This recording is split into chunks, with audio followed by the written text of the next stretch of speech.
of small little moves that you do, technical moves that a lot of technical moves in there. Yeah, it's most of it, right? So a dab here, a dab there.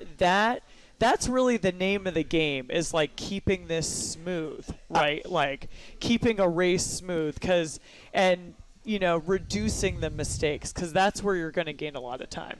And I'm curious to see when they pop out, like really what these separation gaps are from the leaders that entered the single track on the bike pedaling versus the ones that are having to make it up and off the bike, back onto the bike, and what that chase looks like. Yeah, absolutely. So, Nat, you rode this course earlier this week. So did I. What are your impressions? Well, I feel like the national championship, the feeling when the anthem's playing and you're in the open field with there's a lot of spectators here too. That is the energy that they're going to need, because this is a tough course. Although there's sections of it that everybody really likes to focus in on.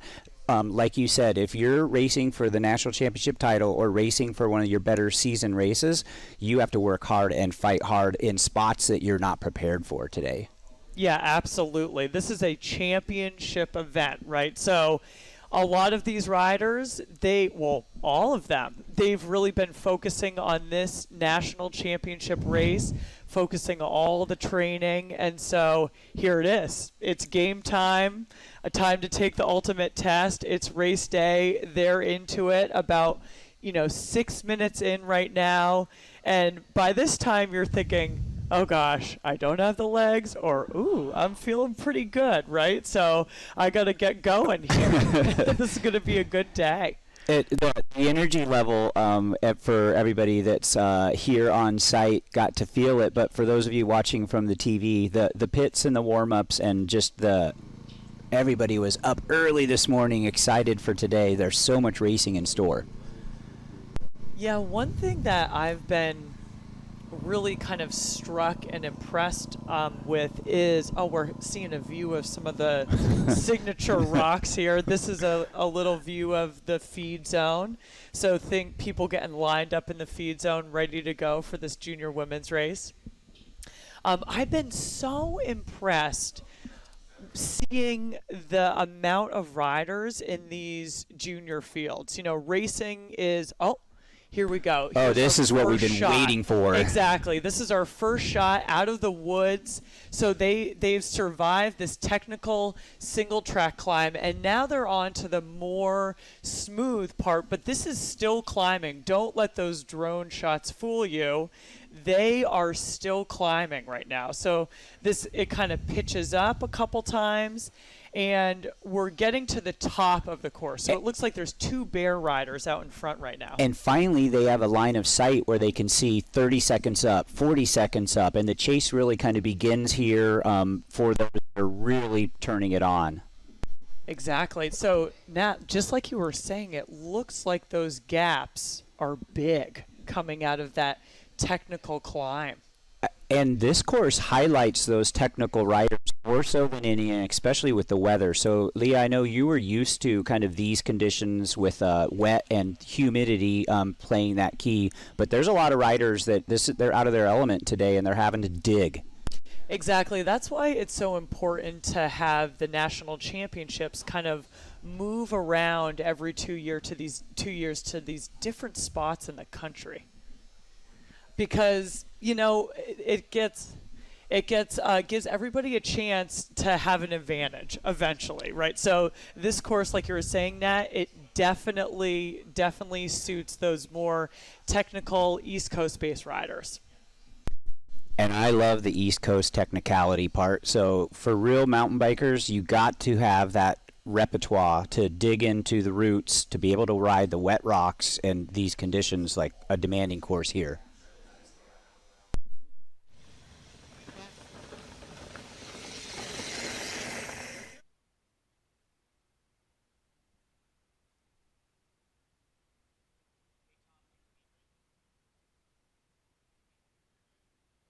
Okay.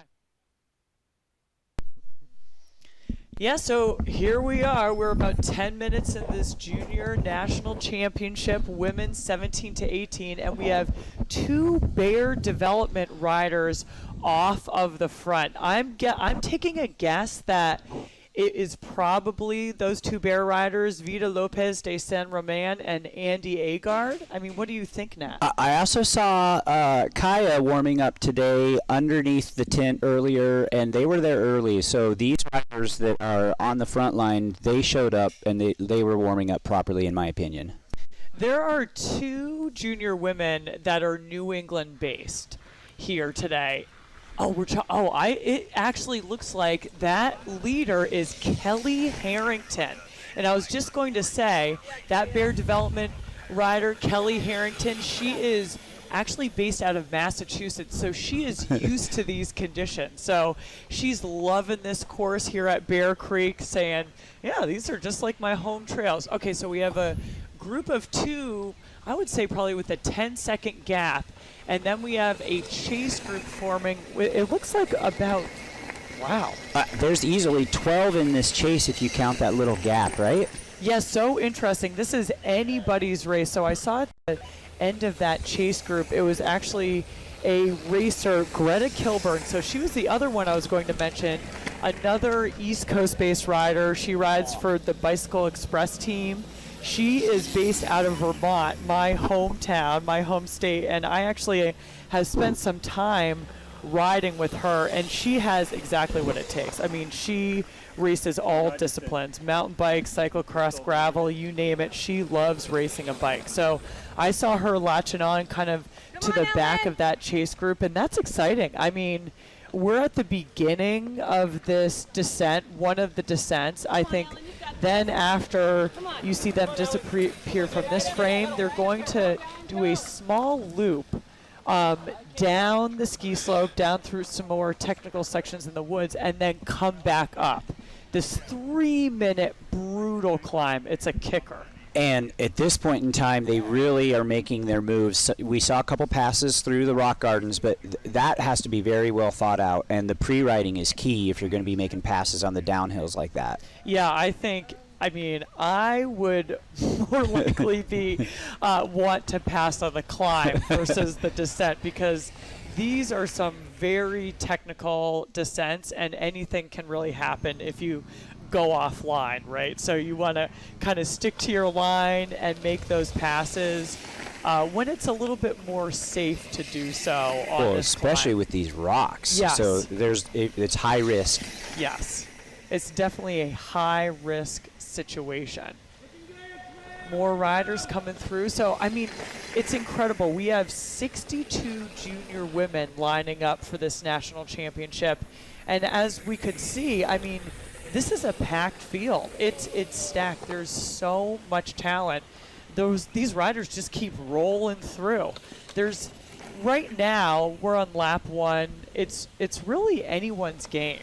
It still is. And Leah, if you look at where these riders are coming from, quite a few get to ride at ski areas or have some gravity element into their training. And you see folks from Idaho, California, even Reno out here racing today. So this is a truly like a national caliber field with representation from everywhere. I love it. Yeah, just the numbers in this junior women's field, they are impressive. Mountain bike racing is alive and well in the U.S., as we can see here. This is our first example of it, one of many to come today, and it's exciting. I mean, it's so exciting to see so many women racing their bike. And they have a lot of choices at this age. So to be a 17-year-old female, there's a lot of your friends are doing other sports, and to go down the mountain bike avenue, you have to be fairly committed. There's a lot of training, there's just a lot of focus, and it's a little different when you're that age. Okay, we have our leader kind of navigating this one of the most technical parts of this course. This is Andy Agard, and yep, no problem. You sometimes got to get off and run there. It's a really techie climb, and we can see a bear development rider in hot pursuit of Andy Agard, so trying to close down that gap. I would say 5 seconds off, so really coming in hot on the chase. Andy Agard, I mean, this is a rider that has really exploded onto the scene this year. And I think these two women that are out front, they're probably feeding off each other a little bit. Like they both know who's kind of in that zone, a couple seconds between them, and they're flowing really well. Yeah, absolutely. Andy, our current leader, you can see her coming to the frame right there, kind of riding around this techie corner. And Bear Development, their two teammates right here just have a huge lead on the field, so they distance themselves even more so from our last check-in point. We couldn't even see any chasers to follow. So. And did you notice Vita Lopez kind of closed up between when they came out of the trees into the downhill descent, Leah? She's turning it on. Yeah, it's so interesting that you point that out, because that's a big opportunity on this course. If you are a very good technical rider, and you probably have some East Coast roots, you spend a lot of time on the bike park, you have a huge opportunity on this descent to close up time. Anything can happen in this race because of this descent, right? And I think all day long we're going to talk about the experience that you just pointed out for the riders that can ride the downhill fast. The racing is really taking place on the downhills. Yeah, exactly. It's anyone's game. I mean, one mistake, see, right there, one mistake, one dab, and Vita has closed up that gap right there. So that was racer third and fourth, and you can see right here in the field, it's just packed right in. So the top 10, everyone's racing for position. And Alice Haskins kind of moved up into third pretty quickly there. It looked like the Gravity Academy. So she's scooting along on this downhill as well. Yeah, so cool. So the Bear Development Program, one of the most big development operations run by Julia Violich, and those two riders out front. But then, I'm shocked at how many development programs are out there. So yeah, Andy still has that lead, but Vita closed down that gap, and she is able, I'm guessing, to continue to close down that gap. So Andy's a little bit new in the sport, maybe the technical skills aren't there, the climbing skills are definitely there. Oh, so yeah. This is going to be proving to be a very interesting race. And this chase pack, they are so close, and there's probably just a little bit of shuffling going on. Yeah, absolutely. I mean, we had another Bear Development rider there. Everyone's in the mix of that Wii Devo, the weight endurance Devo. Line choice. We are just seeing a small part of this technical course, and you can see how many different lines the riders took. There's an upper line. Sometimes it's just better to run. If you've dabbed, it's really hard to find a place on this course to get back on your bike. And the other piece of this is there's so much technical rock features that if you ride it at speeds that are any different between the laps or you're pre-riding, the course changes. Yeah, immediately. And you factor weather into there. So for yesterday's races, it started out dry, in the morning, and then we had a huge thunderstorm roll in. USA Cycling doing a great job kind of managing those delays, keeping everybody safe. We got all the racing in, but for those final races, the 15 to 16 classes, this course was completely different right now. So let's go back to this rock garden, Leah, because like you said, it is fast to get off on the bike and walk, and a lot of times it's faster to push the bike than ride it.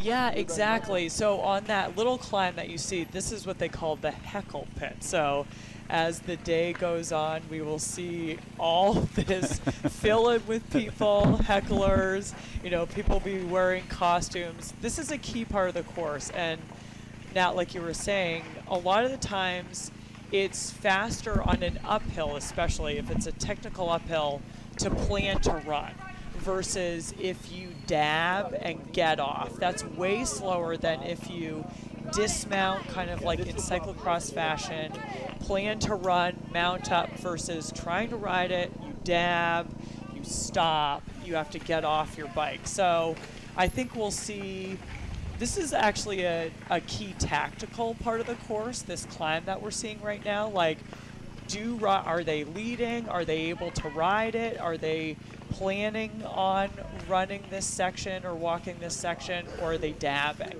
So there's a lot that can go on just in this 10-foot section of course, and it's one of the final climbs before the finish. And another thing, Leah, is the section that we've been watching the most, that's a slight uphill before another downhill. So literally it's a tad bit of a reset section in there.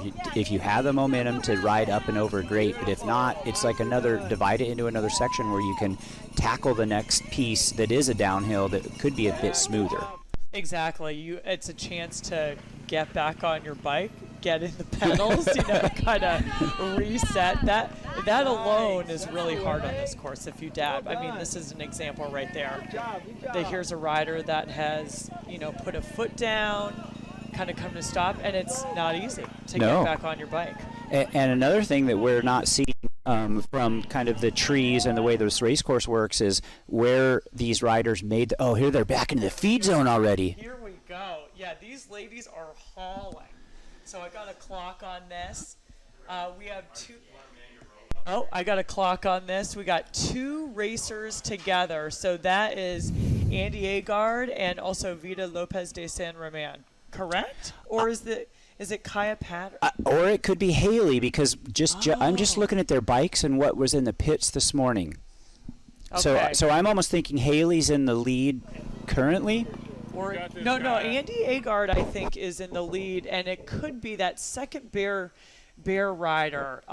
Okay, yeah. I think we will see pretty soon who this is. It could be Kaya Musgrave. It could be, but she has latched herself onto Andy's wheel, and she is going to stay there for as long as possible. I mean, Andy is coming into this race, I would say, as the race favorite in terms of results that she's had this season.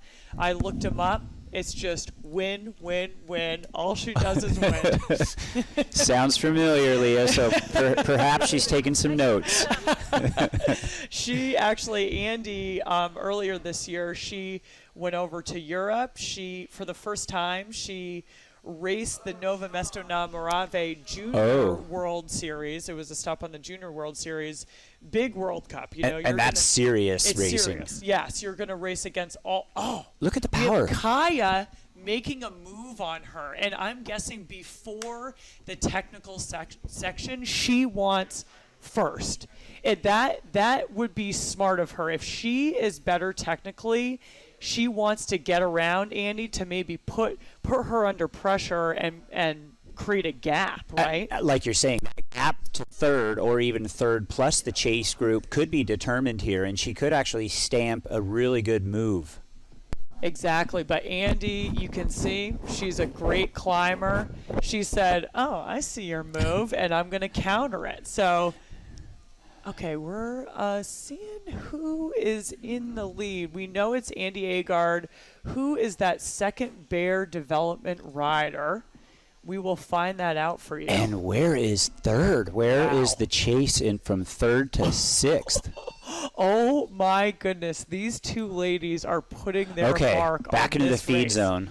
Yeah, so this is potentially our third place rider. I think that looks like, to me, that is Kelly Harrington of the Bear Development Squad. That is your East Coast base rider. So first racer based here, I would call it home, at home. These conditions definitely feel absolutely like home. So that's going to give her a big advantage. Third place, racing for a podium spot, Kelly chasing hard. I would say, without having an official time on that, but I'm guessing that's a minute gap, Nat. What do you think? That they are racing for that Stars and Stripes jersey. There's no doubt there. Not that nobody else is rising to the occasion, but somebody wants it bad up front. Yeah, those two up front, it's shaping up to be a heated battle. Okay, so this feed zone is going to start to be really chaotic here.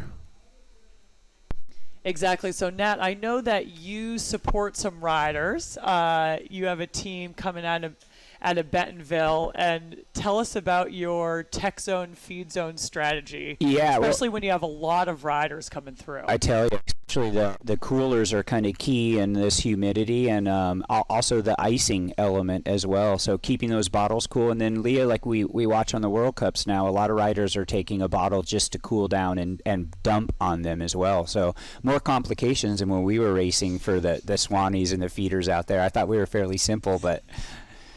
Yeah, you got dump bottles. Yes. You got bottles that you take to drink. I mean, both really important to stay cool, stay hydrated at the beginning of this hot race. I mean, we were talking about it earlier, a lot of these racers are from out west, not used to these conditions like this.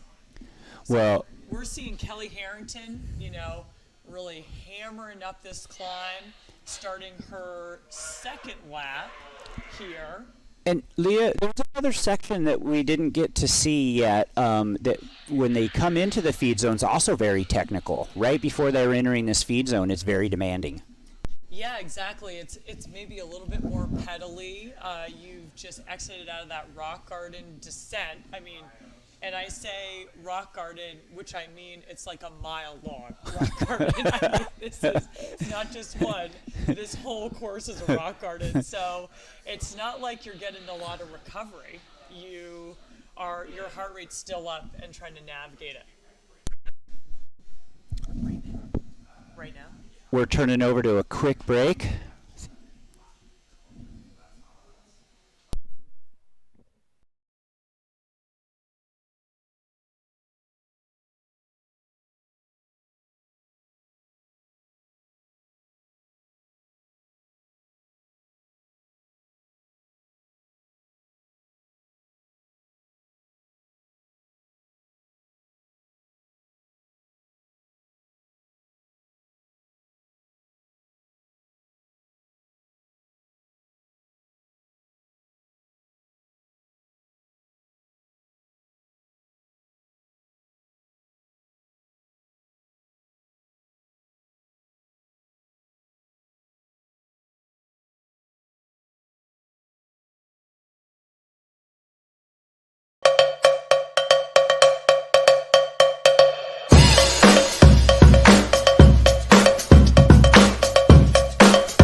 The watt bike is always consistent. It has the same measurements, so you're guaranteed to get the same fit every time. Like every time I get on a watt bike, I trust that it's going to be an accurate reading and like I can really rely on the results.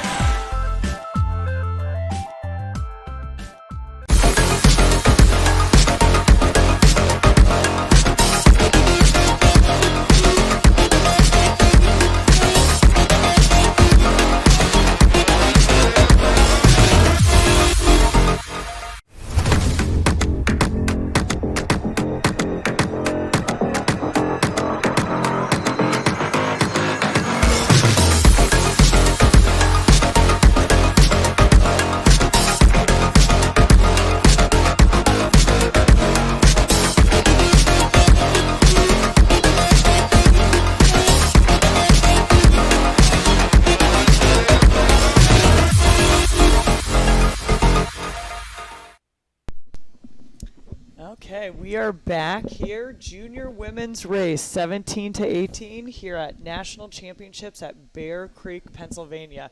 We got a little top 10 update for you. So we have 2 riders in the front, Andy Agard and Vita Lopez de San Roman. Those are 2 Bear development riders. And then chasing solo in 3rd place is Kelly Harrington.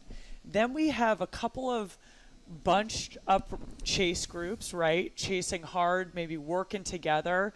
We have 4th place Kaya Musgrave, 5th place Alice Hoskins, 6th place Haley Ballard, 7th Abigail Pruitt. Correct. That's 8th place Stella Schultz, 9th Maddie Fisher, and Hayden Lazinski rounds out your top 10 here on going into lap 2 of your Junior Women's USA Cycling National Championship. So exciting racing, and so interesting to see how this first lap affected the field and how things are shaking out into this race. And Leah, we started with 62 this morning, and it looks like at least 55 riders are still out on course. There are some that are still kind of working their way through into the feed zone. Either they've suffered a flat or some sort of a mechanical out there, but the field is still massive. Yeah, so this is such an interesting timing update. So there's 2.5 minutes already between those 2 lead riders and 3rd place. I mean, 2.5 minutes, that's a pretty significant gap for 1 lap into this race. I mean, we're 20 minutes in, 22 minutes in, and already significant gaps developing. Tell us about it. I mean, what do you think? I mean, that gap is outstanding for the first lap. So apparently the 2 that got out in the lead are riding flawlessly, number 1, and then whatever they're doing momentum-wise carries them into that downhill, and that, I think, might be the separator because we saw that big gap, and it was bigger than we thought, Leah. Yeah, absolutely. And it looks like Andy Agard just snuck by here, snuck by our camera. I mean, already pulling moves not only on the racers, but on us. So Andy Agard, it looks like on this climb. So this is a shot of them. They've already crested the major climb on the course, and now they're starting to go downhill. So she has distanced herself, I believe, it looks like over 2nd place. It looks like over 30 seconds probably. Yeah. If we're So Andy Agard putting her mark on this race already and saying, you know what, I don't want any buddies out here. I want to go out at this alone. I don't need any friends today on the national championships. And with a move like that is such the statement. Yeah, exactly. I mean, there is obviously big benefits to pulling a move like that early in this race. You get to ride your own pace. You get to kind of settle into your own rhythm, choose your own lines, and it almost takes the pressure off a little bit. I mean, versus battling head-to-head this entire race. You can, okay, I'm solo. I can relax a little bit and kind of settle into my own rhythm. I'm wondering, so probably watching the next downhill descent, we'll see 3rd and the rest of the field start to come out of there. But I'm really wondering what these gaps are starting to look like, because I didn't think that the race would be this spread out this morning like this.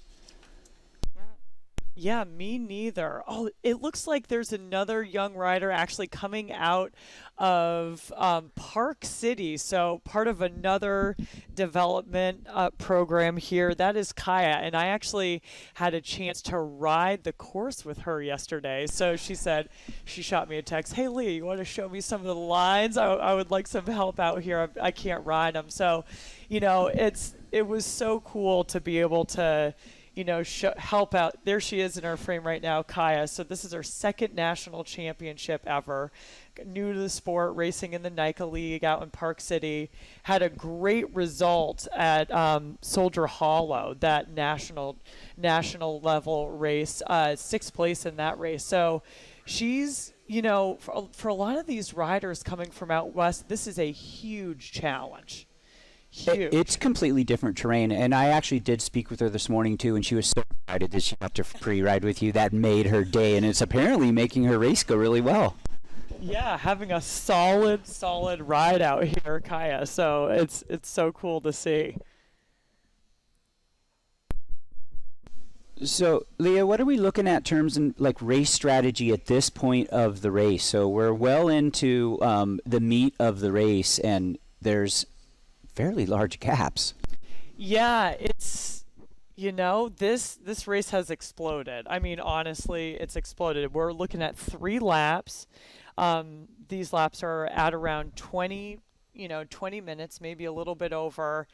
And this is where we start to get into it, right? We are, coming up to the halfway point. Andy Agard said, my strategy is to go out and hit it, especially on lap 2. We're getting into the meat of this race, and I'd like to ride alone and kind of settle into my rhythm and make as much time. I'm guessing her tactic, because she's a great climber, her tactic is get as much time as possible in the climbs, and so she can kind of give herself a cushion for these descents. So we're seeing 3rd place right here, Kelly Harrington, really flying down these descents, has the lines dialed, has the roots and rocks, those are her jams. So 3rd place, she's solo. This race, now we're seeing 3 riders riding alone. And really, there's not many places to gauge their distance from here on out.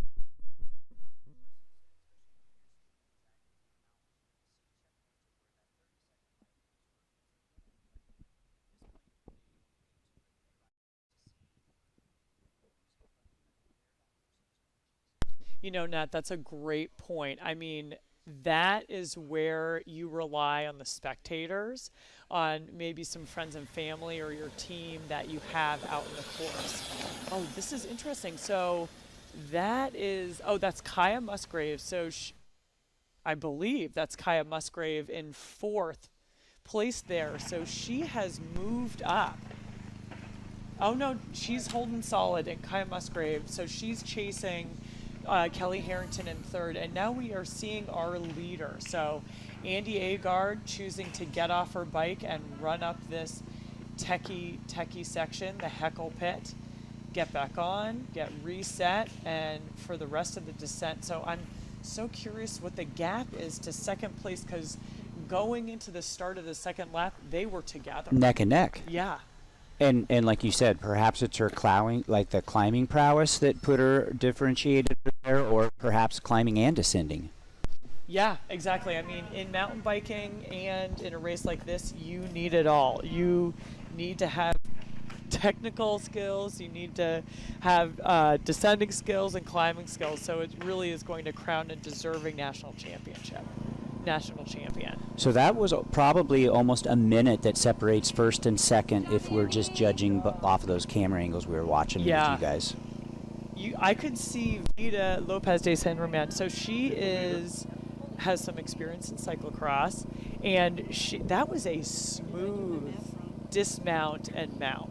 And that's an example of, that's faster than dabbing, stopping, right? And she also had her bike in front of her, and then the dropper post was already dropped, so that it was a really smooth transition from walking, pushing, to back onto the bike. Exactly. Pro moves here by Vida, and I would say she's closing down that gap. So here's a section of the course that suits her. She's a great descender. She can carry more speed. Looks like she's carrying a little bit more speed, especially through that transition, right? Up through the Heckle Pit and over. And you can start to claw back like a couple of seconds. It's just, is the gap too big, right? Oh, man, gaps. If this is indicative of the racing that we're going to see today, then it is imperative to come with your game on.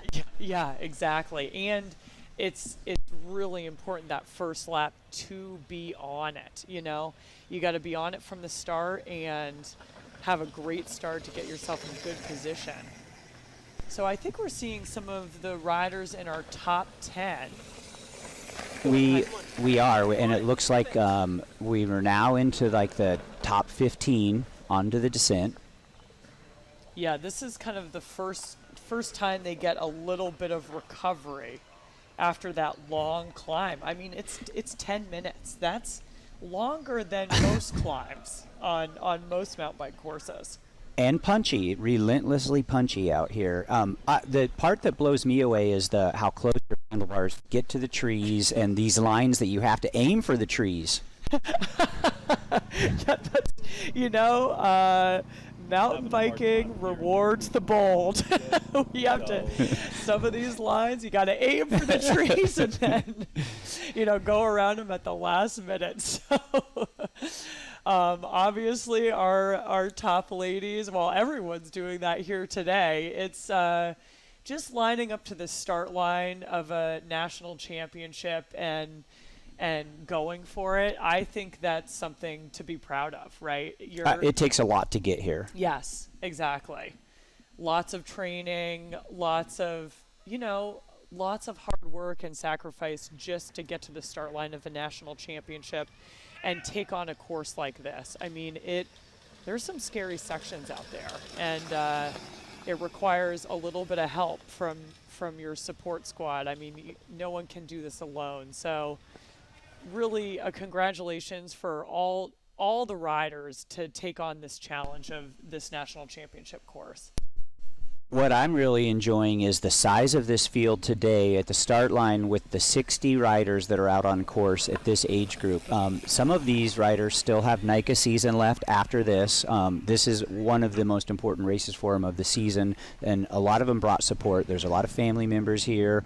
There's big teams. There's some good excitement, but the season for them, this is the highlight, the pinnacle race, but there's still some racing around the corner. See, Kelly Harrington, New England homegrown talent right there, clearing that heckle pit climb. And I actually think that's one of the first riders that we've seen today clear that climb. And honestly, I tried that climb, I would say 4 times, and I cleared it twice. So there's like a 50% chance that you're going for it. You're not kidding. It's so difficult. You come up and you anticipate that it gets really tough, and then right at the apex of that left-hand turn, there's a big rock that really decides if you're one direction or the other, can make it, break it, if you're off the bike or not. Matt, if you were racing, up that heckle pit climb, you're kind of you're in Vita's position, you're in Kelly's position right now. There's some pretty big gaps. What's your tactic? What's your approach to this race, and what's your approach to those techie sections? And Leah, you're nailing the point of the ability for them to figure out what their strengths are. So hopefully at this point in the race, they've settled in enough to be able to find their zone. And if they're in the zone, they can figure out where they want to close or where they want to chase. So we're watching Gravity Academy, like the Gravity Academy right here, do this chasing, do this closing, and it's time for them to turn their heads really into attack mode. Where are they going to attack? Is it going to be aggressive on the downhills, take a few more risks, or are they going to wait and be conservative and risk it and try and make a move on an uphill? Yeah, exactly. I mean, you're one lap in. A lot of these racers have raced together before, and so you kind of get to know each other's strengths and weaknesses. And if I'm Vita, if I'm Kelly, I'm going, okay, this is my time on the descent. I'm going to make sure that I really nail the lines, take a deep breath, and take some risks, because this is where I could make a difference. I think, like you're saying, Vita really has to make this is her key lap to make that move and close it in. Even if she can close 20 seconds down now, that could give her just enough to be in sight and just chase down that jersey. Exactly. We are seeing right here Greta Kilburn, so that Vermonter riding for Bicycle Express that I was telling you about, some of that downhill prowess, just put it on a clinic. That's Kaya Musgrave, I believe, coming into your frame, chasing. I missed who she's chasing down, but they are very close together. Yeah, so potentially Alice Hoskins or a rider that was around her. We'll check in pretty soon and get an answer for you. Yeah, Alice was in front of her. Oh, interesting. Yeah, so potentially. Oh, here we go. Andy, keeping on the pedals. Look at that cadence through the feed zone. Unbelievable. Yeah, she is still looking great. I mean, now I think you and I both have been around cycling since the dinosaurs roamed the earth. And, you know, let's talk about, you can tell if a rider is feeling good, right? Just by how they are pedaling. And another thing, Leah, she didn't even have her bottle in her hand at that point in time, so she's got her feeds nailed, her nutrition down, and in that spot, you'll notice a lot of riders have their bottle, it's still in their hand, and they're kind of like panic mode fueling. Yeah, I would say, by the way, Andy is pedaling right now. She is looking good. You know, she's putting out power. She's able to still get, you know, have a peppy leg speed. So she's turning in circles pretty quickly and has energy behind those pedals and is just trying on. This is the beginning of the long climb, right? You go through the start finish. You can see. You can see the chase is Vita real in the background. So this is one of the spots where Vita can see her, and that is so motivating. Let's talk about that. So 23-second gap, that is doable. That is very doable. Leah, at this place in the game, the race is on. So there's a little bit of like some splits and some knowledge going on for Vita.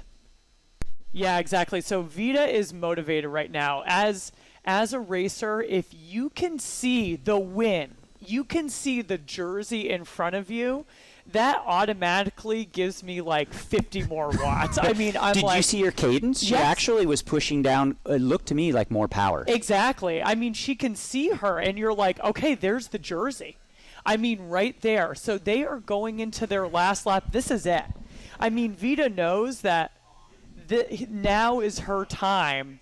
Now is her time to close down that gap. She needs to do it now. And she was working really hard on that second lap, so that the amount of gap that she closed, that was amazing. Impressive. Yeah, especially on that descent. So she knows that, I think if she can get within 10 seconds, close 10 to 15 seconds on this climb, kind of minimize the damage, and then she gets to that descent, and there you're racing for the jersey. I mean, you're taking all the risk. You are going all out and going for it. And if Andy dabs, if she crashes, if a technical happens to her bike, you know, God forbid, we don't wish that on anybody, but you know, this is what I'm saying. This is anybody's race. But Leah, Andy built up all that padding, and she's watching it, or if she's paying attention, she's seeing that she's losing a little bit of it. On that second lap, something changed. Yeah, exactly. I mean, I think the thing that changed was the climb she attacked, and the descent, she gave herself that cushion for the descent. Mm-hmm. She goes, okay, Vita's riding really well, so I'm going to give myself a little bit of a cushion on this descent, and then I'm going to hit it again on the climb for my strength. So Andy Agard, we're talking about her, our current junior women's race leader. She has a World Cup win to her name. So she went to Nova Mesto earlier this year, and she won against all the Europeans. So we are seeing world-class racing. Andy is potentially one of the best junior women in the world, if not the best right now. So if I would be Vita, you know, if I'm Vita, if I'm Kelly, if I'm Kaya Musgrave, if I'm any of these riders, and I'm going, oh my God, amazing. I'm like within 30 seconds of one of the best in the world. Awesome. And it's just so exciting to see American racing alive and well and at the front of the pack in a lot of these fields in the world. I mean, these are some of the best racers in the world that you are watching. And Leah, you cannot highlight enough the significance of getting that experience on European soil and doing it at this young age and being able to have those races now to fulfill the next categories as they go through these categories. Exactly. So Kelly Harrington coming into our field of view here, going through the feed zone, grabbing that last lap beverage, maybe a goo, maybe a cliff shot. I would always go for some caffeine. I mean, give me all the caffeine. It is the last lap, and it's game on. And also, I wonder what Kelly has mentally to if she's looking behind her. Yesterday, standing in the feed zone, I noticed a lot of riders looking behind them in the feed zone and panic mode. And sometimes that's not the best place to be in the last lap. No, absolutely not. I mean, you want to be confident. My tactic was always look ahead. Look ahead. I mean, never ever let your competition see you look behind, because that just says weakness.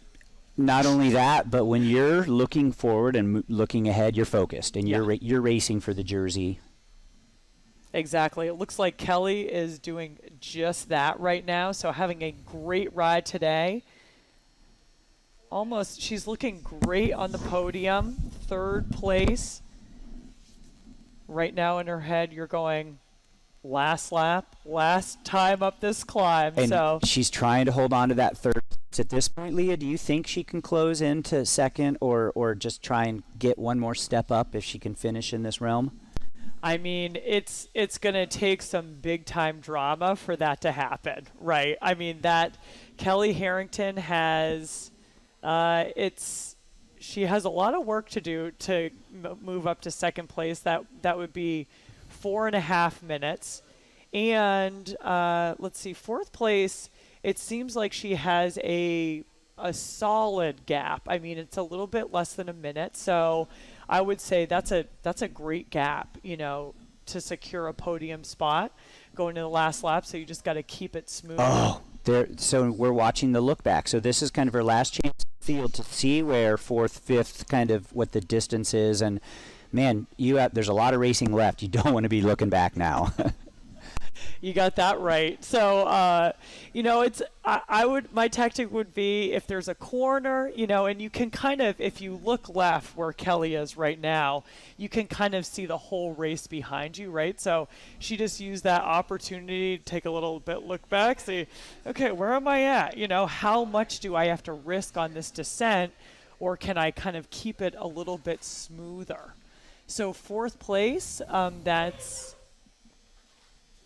we got Abigail Pruin. So Abigail Pruin in 4th place has about a minute to close, a little bit less than a minute to close to get up on that podium. And then 5th place coming through is Haley Baylard out of she's riding for the Bear national team. So you see a lot of those white and blue jerseys up front. It's really a force to be reckoned with, Julia Violich's program. So she's having such a great ride in 5th place right now.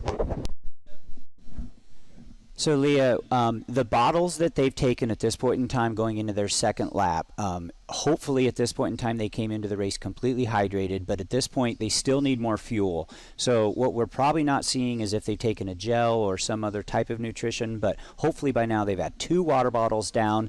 They're going through the feed zone one last time, but that's attack mode. That is just stand up, out of the saddle, trying to get to the finish line.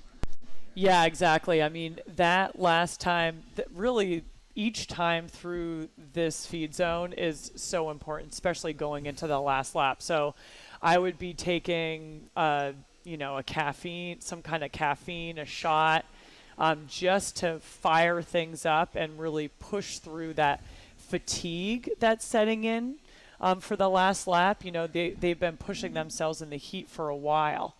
This is a full-on battle that we're seeing right now. I mean, 3 riders together, that's so exciting. So that looks like it's Alice Hoskins, Stella Schultz, and who's that 3rd rider? And Kaya Musgrave, right? So 3 riders, really, and they're within touch of Haley Ballard. So they are, yeah. This is really a race for that 5th through 8th place. Fighting for the top 10 at the national championships is still down to the wire. So we'll watch a couple places get swapped here and there, but there's a large enough gap between 1st and 2nd to be able to determine now what's going to happen out of the woods. And then what they can do from that point on is Andy just needs to hold on to her positioning and stay calm and smooth. She may have already made the decisive move for the day.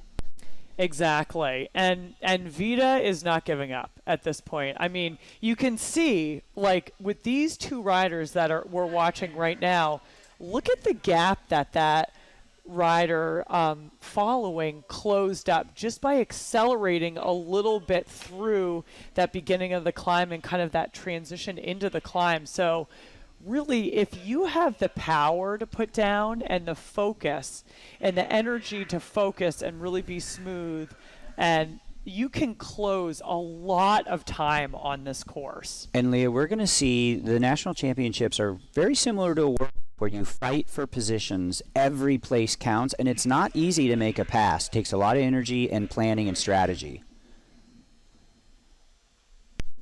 Absolutely. So, Nat, what do you think your predictions are for our first and second place riders when we see them come out of the woods kind of at the top of this climb? I'm really surprised with Vita Lopez, the amount of traction she put in that second lap, and I'm curious to see if she can close it down to even be within sight, because what if she can get in contact and then Andy has to keep her tactic and be as smooth as possible. So I'm hoping that Vita put it really close and knows that the pressure's on behind her. Exactly. So there we are. Andy Agard putting on a clinic on the front of this race. Watch and learn, ladies. This is how you win a World Cup. This is how you win a national championships. This is how you do it. So she attacked second lap on that climb and has obviously distanced herself from Vita. Over 20 seconds. Yeah, so I'm just so curious to see what the gap is now. When we last saw them at the bottom of the climb, it was 24 seconds. And like I was saying, that is doable. So if Vita can kind of stay within that striking distance, a lot can happen on this last descent. Fatigue starts to set in. I mean, let's talk about how you kind of manage that. Well, the other thing, Leah, is these rocks in these rock gardens, when you are racing and you're giving it and trying to close up sections, if you're overly aggressive, that could cost you more than 5 seconds, more than 10 seconds in the rock gardens alone. So it is about that fluidity, staying smooth, but still racing and keeping as much momentum as possible. Exactly. And then what's, the tactic, I think you said it, keep it smooth. For a leader, for really anybody out on this course. I mean, when I was riding with Kaya yesterday, I was like, just keep it smooth. I mean, that's all you need to do. And to kind of give some like New Englander tips for an out west lady. Which is key. You're looking for those flat rocks. Right on the lines. Like, there are a lot of sharp and pointy rocks here. There's rocks of all different kinds. And I was like, the best lines are often not around the rocks like a lot of people would think. It's up and over, so you're kind of looking for those flat rock surfaces.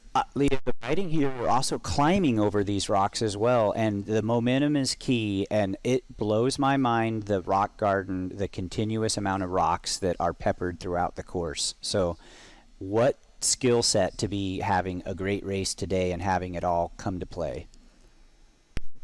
Well, we can say one thing here about this course at Bear Creek rocks.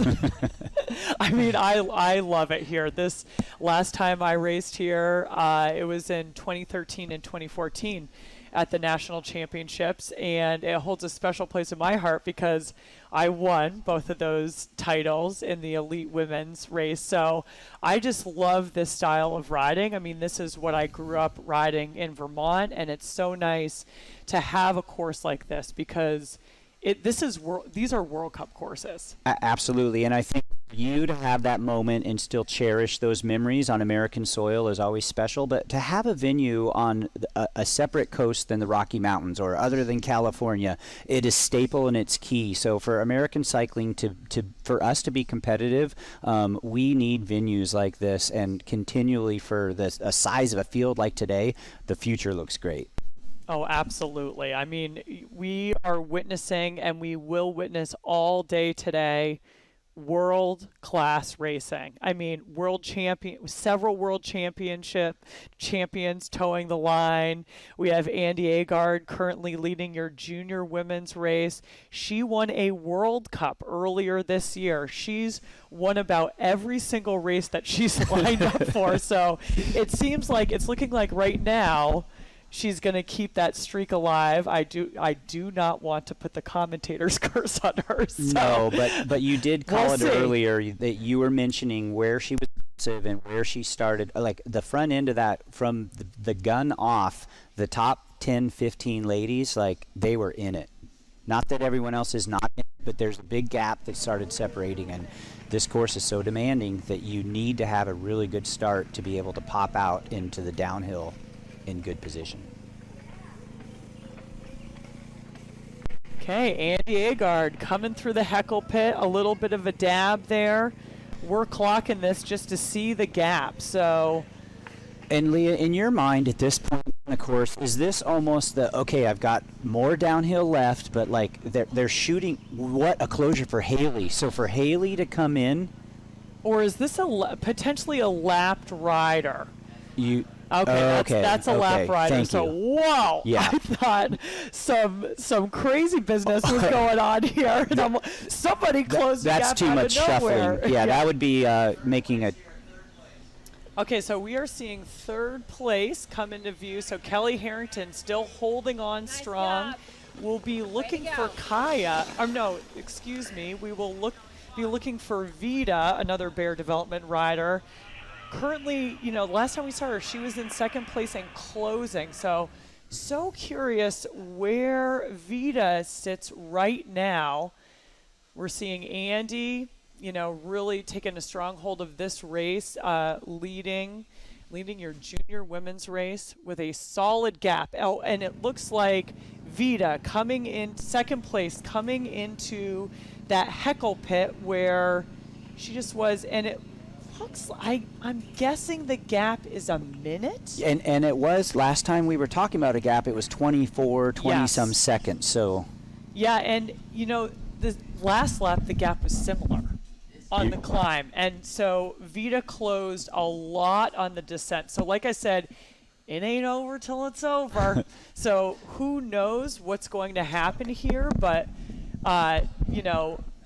we currently have Andy leading this race, looking smooth on the descents. Vida really going for it on this final descent of the final lap of the National Championships, seeing what she can do.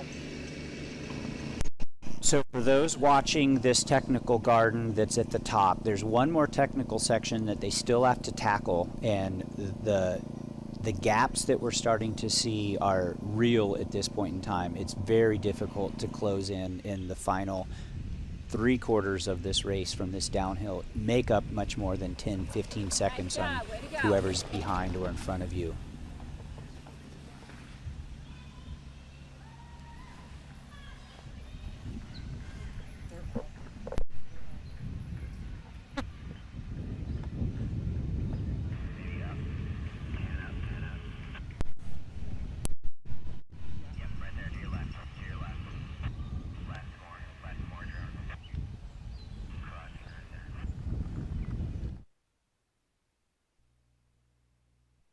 I believe we have 4 of the Bear Development riders in the top 5. So, the Bears are coming out of hibernation. They're well out of hibernation. They're hungry. They're hungry for some national championship podiums. And it's just really a force of a development program. I mean, Julia is hand-picking the talent out of the NICA leagues, out of, and she's been doing it for years, and really getting these riders experience on the World Cups, experience in the national level races, bringing them up and feeding them into the USA cycling programs, national teams, and also trade teams. And we're going to watch that throughout the day. The entire racing is going to be these programs like Julia's, all the way, like later on we'll be watching Riley Amos, who came through the program, like you said, now onto a Trek Factory Racing. Exactly. Yeah, it's so great to see. And all these development programs, especially the Bear Development Program and others, really so key in this American mountain bike development pipeline. And we're so grateful for all the hard work that goes into it. I mean, talk to us a little bit about how much work goes into running a team. Well, and I also have to say it begins with like little Bellas and the desire to ride and wanting to get outside. And then once the kids have found that community, the coaches throughout the country, there are so many coaches that are dedicated, that are beyond parents. So some of these coaches just sacrifice for these programs, pay their own money to fund their programs. And these programs are successful, and we're watching. I found about 5 programs that are here in this zone that I don't typically see. So it costs a lot of money to travel throughout the country. Yeah, unbelievable. I mean, I am just, again, shocked at the number of tents that say Devo on them in the venue. It's like all of the tents. And great. I mean, the Yes. more kids racing bikes, the better. And it just is going to funnel up to more talent at the top and wins at the World Cups and World Championships. I mean, that's what it takes, is like a broad swath of talent and then bringing them up and developing them. And such a great story, Leah, that it is here and alive in the U.S. So we were, like, at this point in game, do you want to explain the kind of time frame of racing and why they're doing 3 laps, and then how the laps may progress with the different races of the day? Yeah, absolutely. So you start at the junior level, which is what we are watching now, with around about an hour of racing. So these racers today, they'll do 3 laps at about 20 minutes. And then you're aiming to develop their racing and their talent, get them used to racing. And then the races get longer. So elite races are an hour and a half. They're between an hour and 20 and an hour 40 minutes for the winner's time. They're getting a little bit shorter, so sometimes they can be less than an hour 20. So really the racing is designed. Oh, so Kelly Harrington didn't clear that climb the last lap. That's okay. And also, we're watching lap traffic here too, so Yeah. that is extremely difficult to keep your momentum or to even carry speed through these sections when you're going around riders that are moving out of the way for you, that are even cheering you on, but it's a distraction of the racing focus. Absolutely, yeah. So navigating not only the rocks, but some lap rider traffic, hopefully, and I think that's what we're seeing. These ladies are kind to each other. So if you're a lapped rider, you just pull over, put a foot down, kind of respect those leaders that are coming up behind you in those races that are happening. So, wow. There we go. Our race leader, Andy Agard, coming to the finish about 500 meters away. So you go through the feed zone, and then you go up a slight rise. It's a slight uphill finish, Nat. Yeah, and perhaps she'll get out of the saddle just to kind of stamp that seal of approval, but at this point in time, she has really got very few seconds left to just start celebrating. Yeah, here. this is it. You're coming into the home stretch, final 100 meters. She doesn't have anybody to sprint. She just has celebrating to do. So Andy Agard not stopping her winning habit anytime soon. No. Do you think she's going to put her hands up on this as she disappeared into the trees? Oh, yeah. Here we go.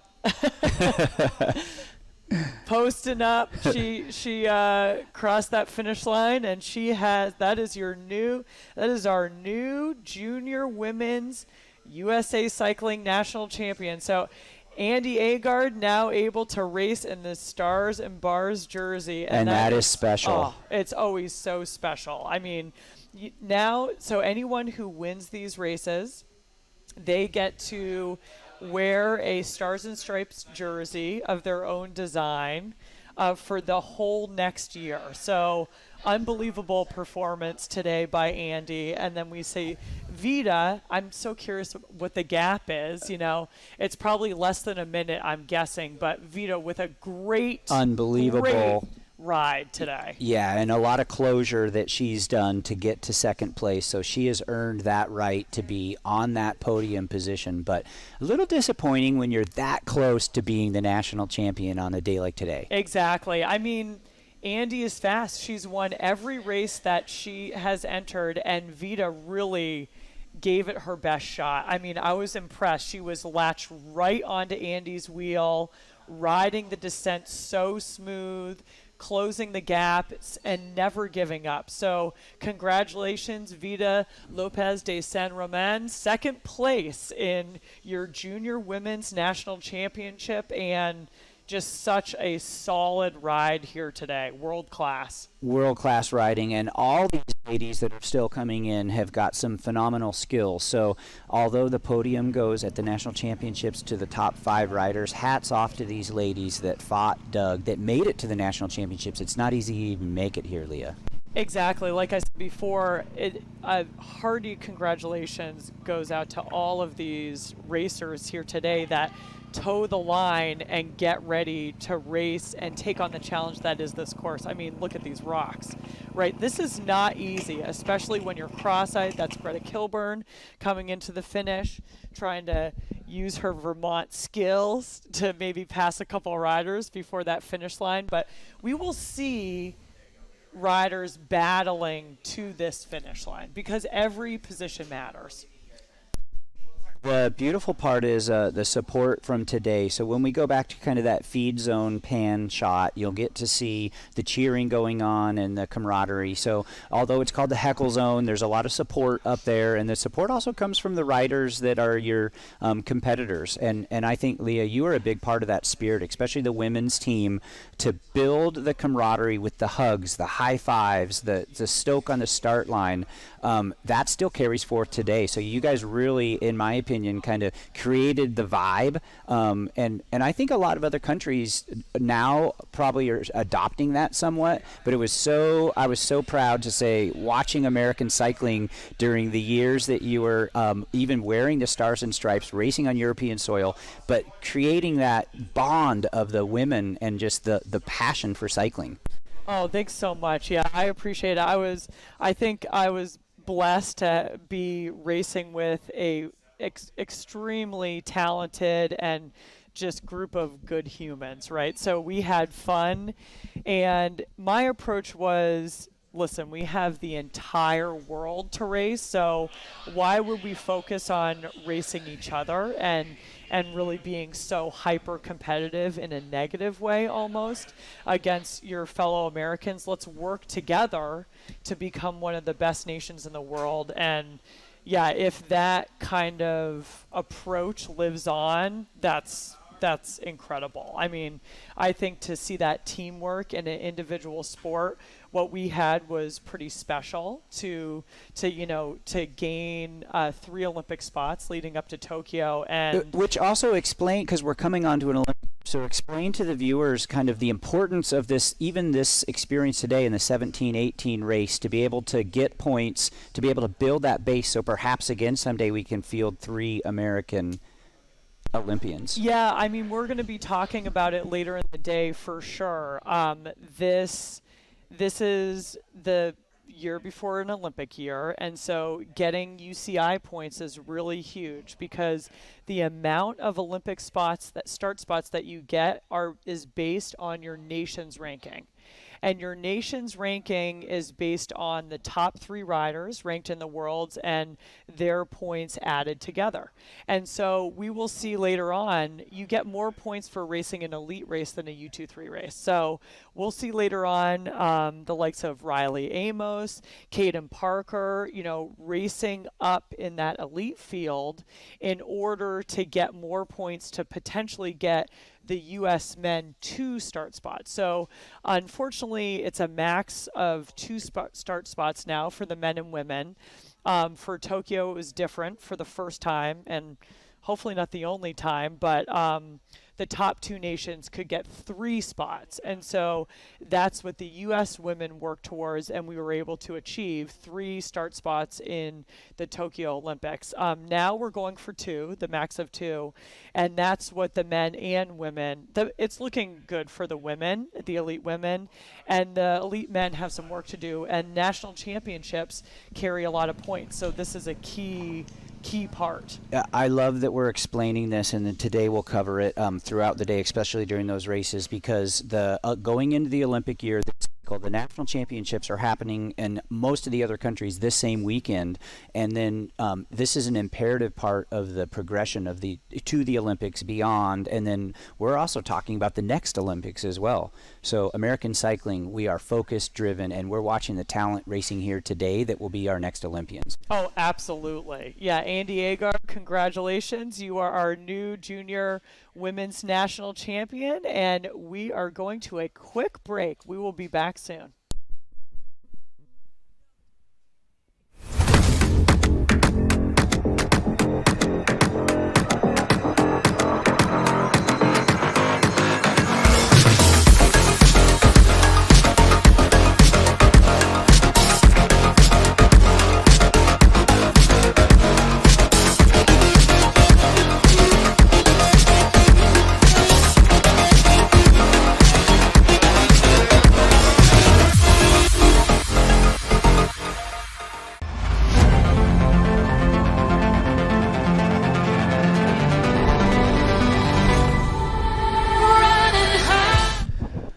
Okay, the heat is on. The junior men 17 to 18 have just started. We're 15 seconds in, and Boulder Junior Cycling is taking the lead with Bear Nation Development up this first hill. And this start is immensely steep, straight up the ski hill. A quick left-hand turn onto a descent.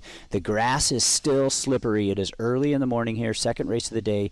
Junior men 17 to 18 are fast and furious coming at us, Leah. Yeah, you can see this start so key to get a good position when things narrow down in about 100 meters up this climb by the Blue Bear. Oh, we got a crash. Someone just had a little slip out on that first corner. Didn't cause too much of a ruckus. So we have a Boulder Junior. That's the red jersey. Yeah, correct? 2 of them up there, and then 3 or 4 of Julia's racers coming in next. So Pete Weber's program out of Boulder, the Boulder Devos that we were talking about, had some strong women's contention in the top 10, 12 as well. So look at the start heading into the single track. Yeah, I love that tactic. You know, out fast and furious and just going for it from the gun. At what to point? miss this chaos, right? Like now we see riders off their bike, think a little bit of lap traffic. Things are narrowing down, so that's why it's so important to get a good start. Yeah. Leah, in your opinion, at what point do you want to, if you're in contention to try and get a jersey today, where would you want to have entered this single track? Top 5. I would say it's always top 5. I mean, and that's not to say that good things can't happen if you're not in the top 5, because this is mountain bike racing.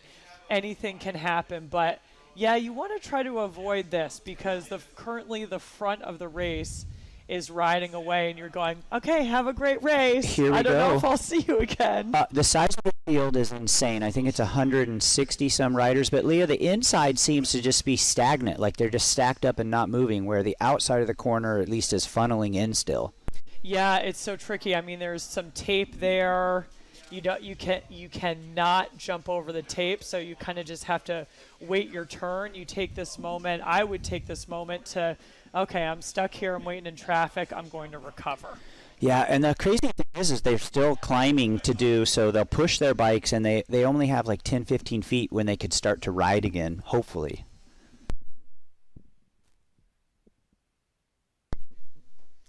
We're going on a quick break, and when we come back, we will have your junior national champion, Andy Agard, with us for a little interview. So hang tight for that. Running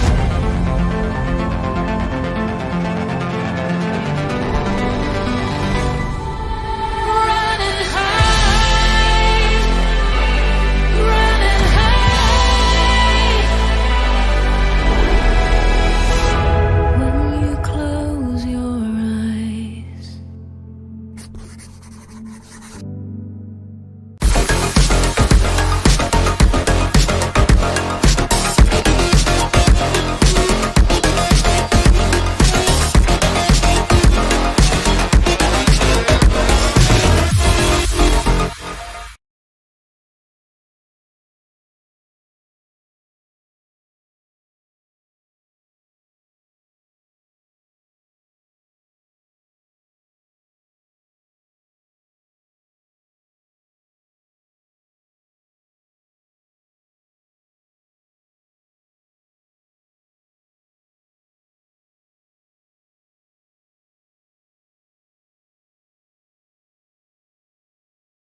Okay, we are back here in studio. We have Andy Agard, your junior national champion. So exciting. She's going to tell us a little bit about it. We are also at the start of our junior men's national race. So, Andy, you have just won a national championship. Tell us a little bit about the race and your approach out there. How did you do it? So I got to the venue like 2 days ago and thinking I was going to be able to like pre-ride lots of times and get the course down. But each day they only gave you like a 30-minute window, so I only got like 2 laps in. So this course is definitely like the most chunky course I've ever ridden. Like this year I've been to Europe, Nove Mesto, the World Cup, and like Canada and stuff, and all of those were like technical, but this is like different. It's just like non-stop rocks, and it's super hard to get like a smooth line to go fast.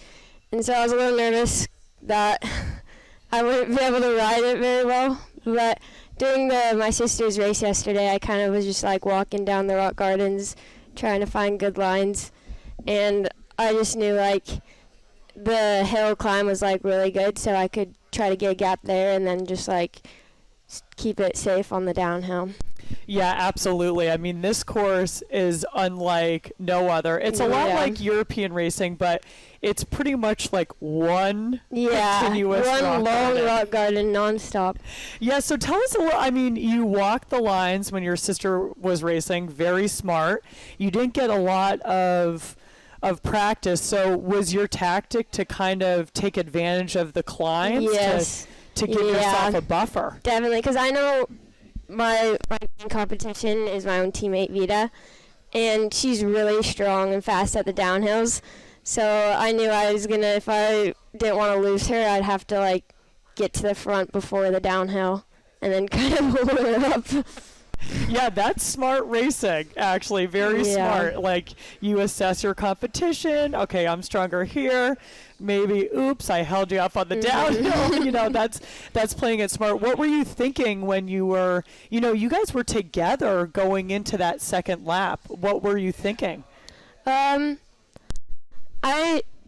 knew there was like 2 laps, and so I was just trying to like stay calm and like smooth and grow my lead on the climbs.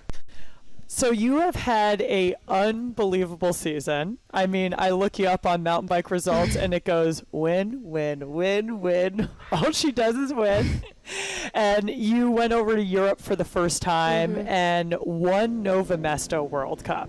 Yeah, so tell us a little bit. It's unbelievable. To win any race really is something special, and then to go over to Europe and your first time and win that World Cup.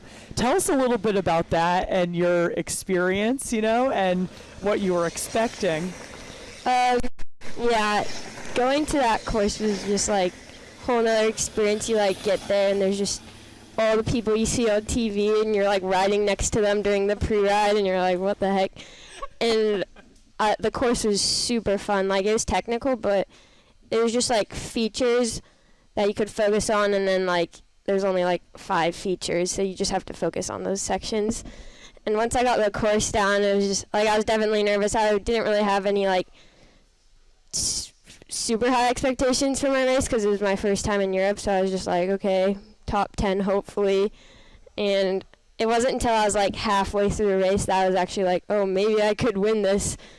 And so I was like, okay, guess I'll just go for it. Yeah, that was so awesome to see. I personally, Nove Mesto is one of my favorite World Cup courses. I've come in second there, but not winning, so hats off to you. And how did you kind of, looking forward, what did you take from that World Cup race into these races, coming up and taking this win, how will that change your approach coming into World Championships and the rest of the season? Yeah, it's definitely hard because I don't know, Worlds, like anything can happen. Sometimes your bar shows up better, and so I don't want to have like a super high expectation for myself because it's like can't get really better than first. Yeah. And so you're either going to like stay the same or get worse. And so I don't want to go in with the mindset like, oh, I have to like win or something. Yes, So I've been yeah. trying to just like focus on like my technical skills this year and getting faster on that, because these races, like especially when I went up to Canada, they were way more technical than anything I've ever done before. And so, yeah, that's been my main focus. Yeah, I would say that's a great focus. I mean, obviously winning can create some pressure because you want to keep winning, and I would kind of approach that with just, I'm going to do the best I can. So no matter what the circumstances, because anything can happen in mountain bike racing. So I think you have a great approach, and it's fun, right? Like it's so much fun to go over to Europe to race on all these different courses. Obviously, your work with technical skills has paid off because you rode There's this still course some work to do. always, but you rode this course so well.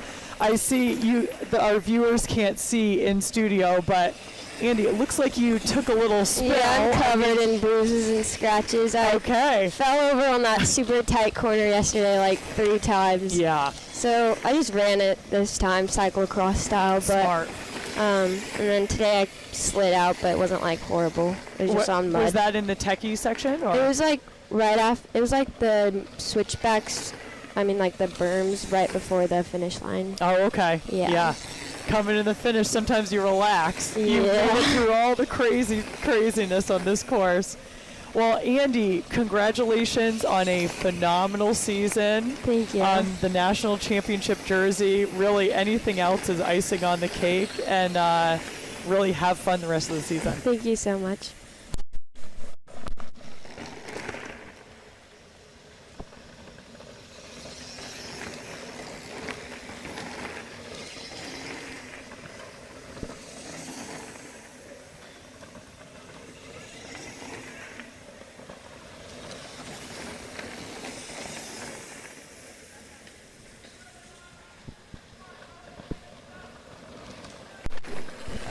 So that was Andy Agard, our junior women's 17 to 18 national champion. Just had in the studio, get a little insight from her race and her season. She's really been on a winning streak. Now we're tuning into our men's race, our men's junior 17 to 18 class. This race was very interesting. Just to make it to the start line of this race takes a lot. So we had 160 riders signed up in this field, and we can't have 160 riders starting the championship race. So USA Cycling put on 2 qualifying races. So 2 rounds of 2 laps each for each qualifying race.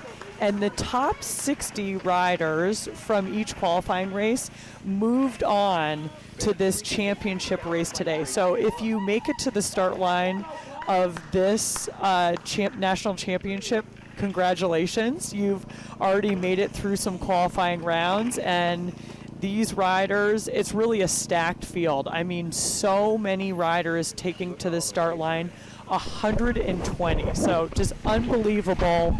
Mountain bike racing is alive and well in the United States, and it's really exciting to watch. Okay, Leah, the amount of talent in this men's field is probably very similar to what we saw for the women's field, but I think the aggression will be the difference here. So there will be more risk-taking, perhaps, in this race than the last one, and I'm curious to see what you think the differences are based on this course and the challenging elements in it. Yeah, I mean, both fields were definitely stacked, right? I mean, at the pointy end, they're deep. We have record numbers lining up for both races. So 60 women, unbelievable. I mean, I haven't seen those numbers in a long time, and we've been in the sport for a long time. And to see 160 junior men line up, I mean, so both races, they're for national championship jerseys. They're going to be risks, and and great racing in both fields. And that's the beauty is it's really special when you can have a course that delineates the skill, the determination, the drive, and not just the fitness. So I think this year in particular, there is a little bit more of a challenging element with technical features and specifically rocks with some routes. And then the weather has also given us a little bit of some challenges for the riders' mental preparedness. Yeah, exactly. I love this course just for the racing that it produces. I mean, like we're going to say it 100 times today. This is one of the most challenging courses on the circuit.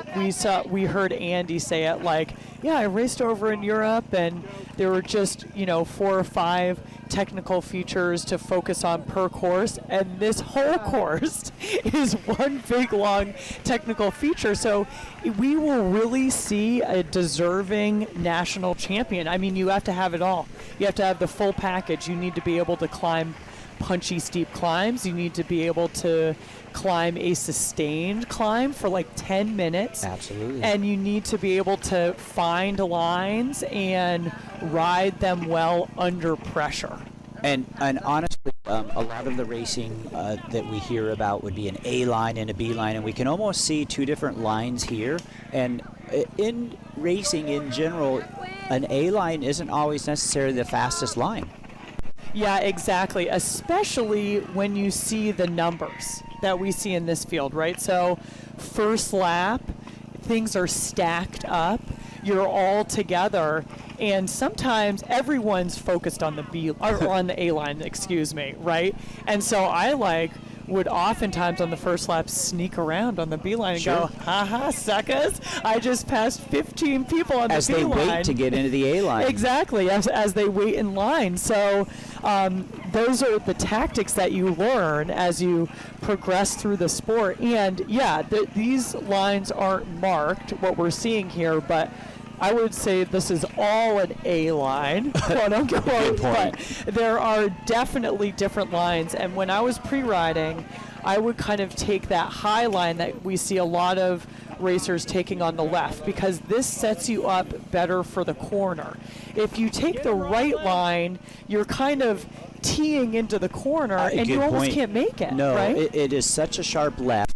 And also, you can overcook the right line, the high line as well, which, depending on coming into how they're racing and paying attention to the rider in front of them, some of these guys are frustrated right now because they may have better downhill skills, but they didn't climb or they didn't get the start that they needed. Yep, exactly. They were maybe some of them waiting in line to get into that first single track in the woods, and yeah, they're frustrated.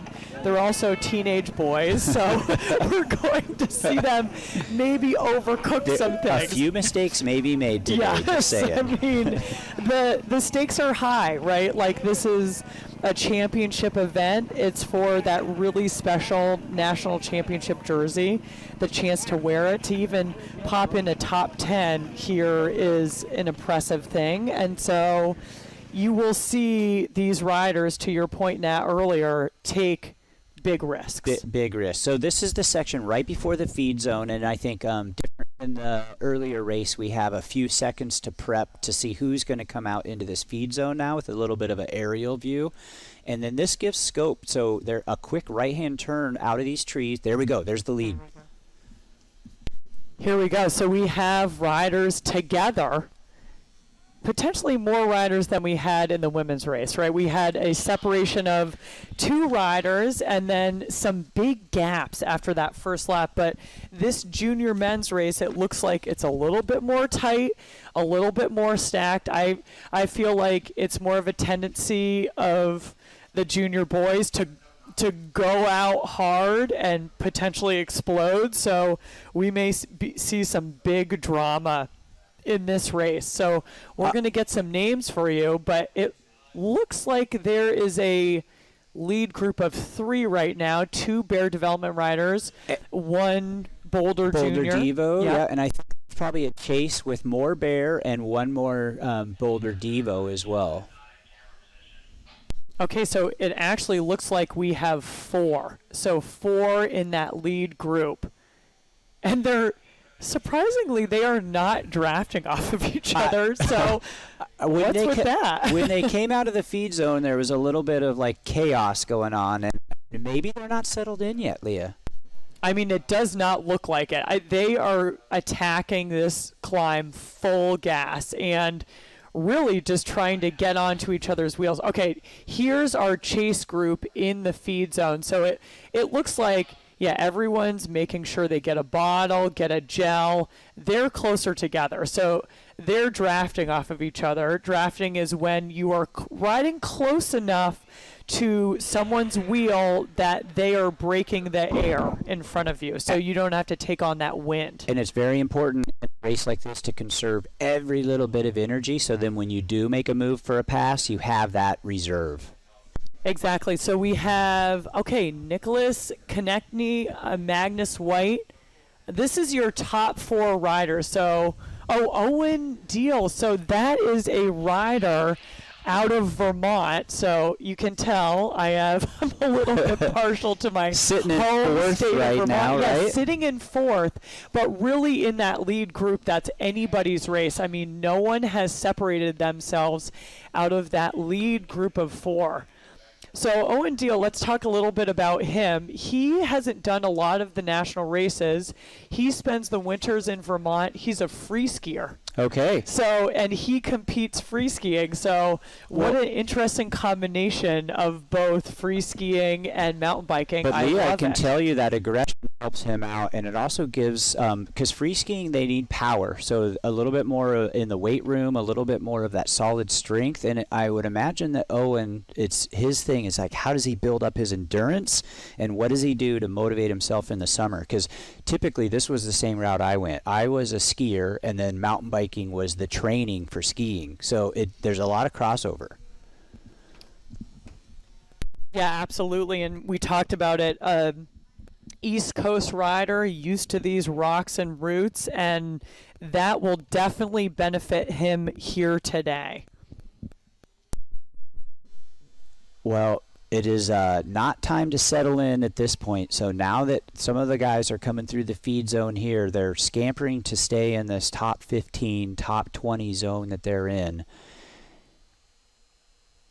Okay, so your top 4, like you saw on the screen, Magnus White out of Boulder, Colorado, Owen Deal out of Charlotte, Vermont, Nicholas Konechny out of Breckenridge, Colorado, and Dan English out of San Ramon, California. So we got 2 Bear National Team riders in that lead group, one from Bicycle Express Racing and another one from Boulder Junior Cycling Development Program. So such a cool representation of all these development programs happening all around the country.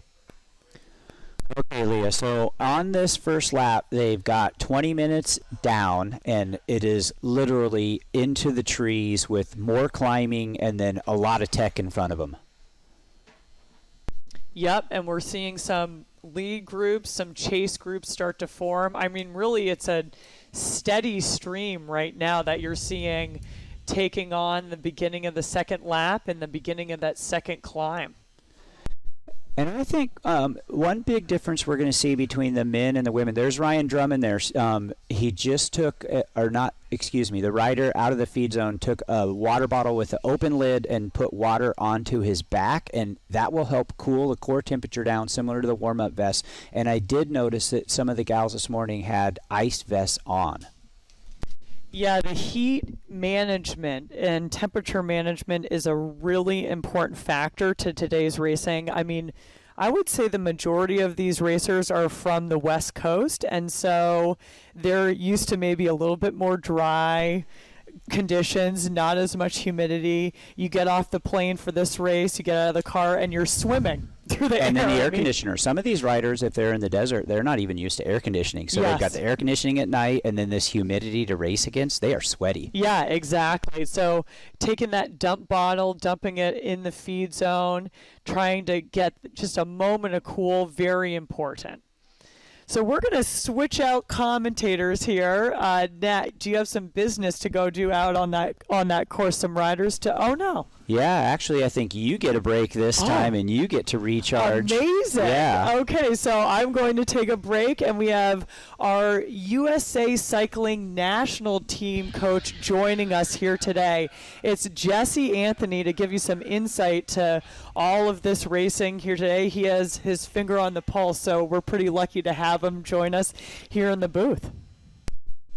Oh, can't wait for this. Leah definitely is going to take a little break here, and she's got a lot of fans because this was a place that she took the national championship jersey, and great special memories for, and a lot to learn from these junior riders that are out from the expertise here in the field.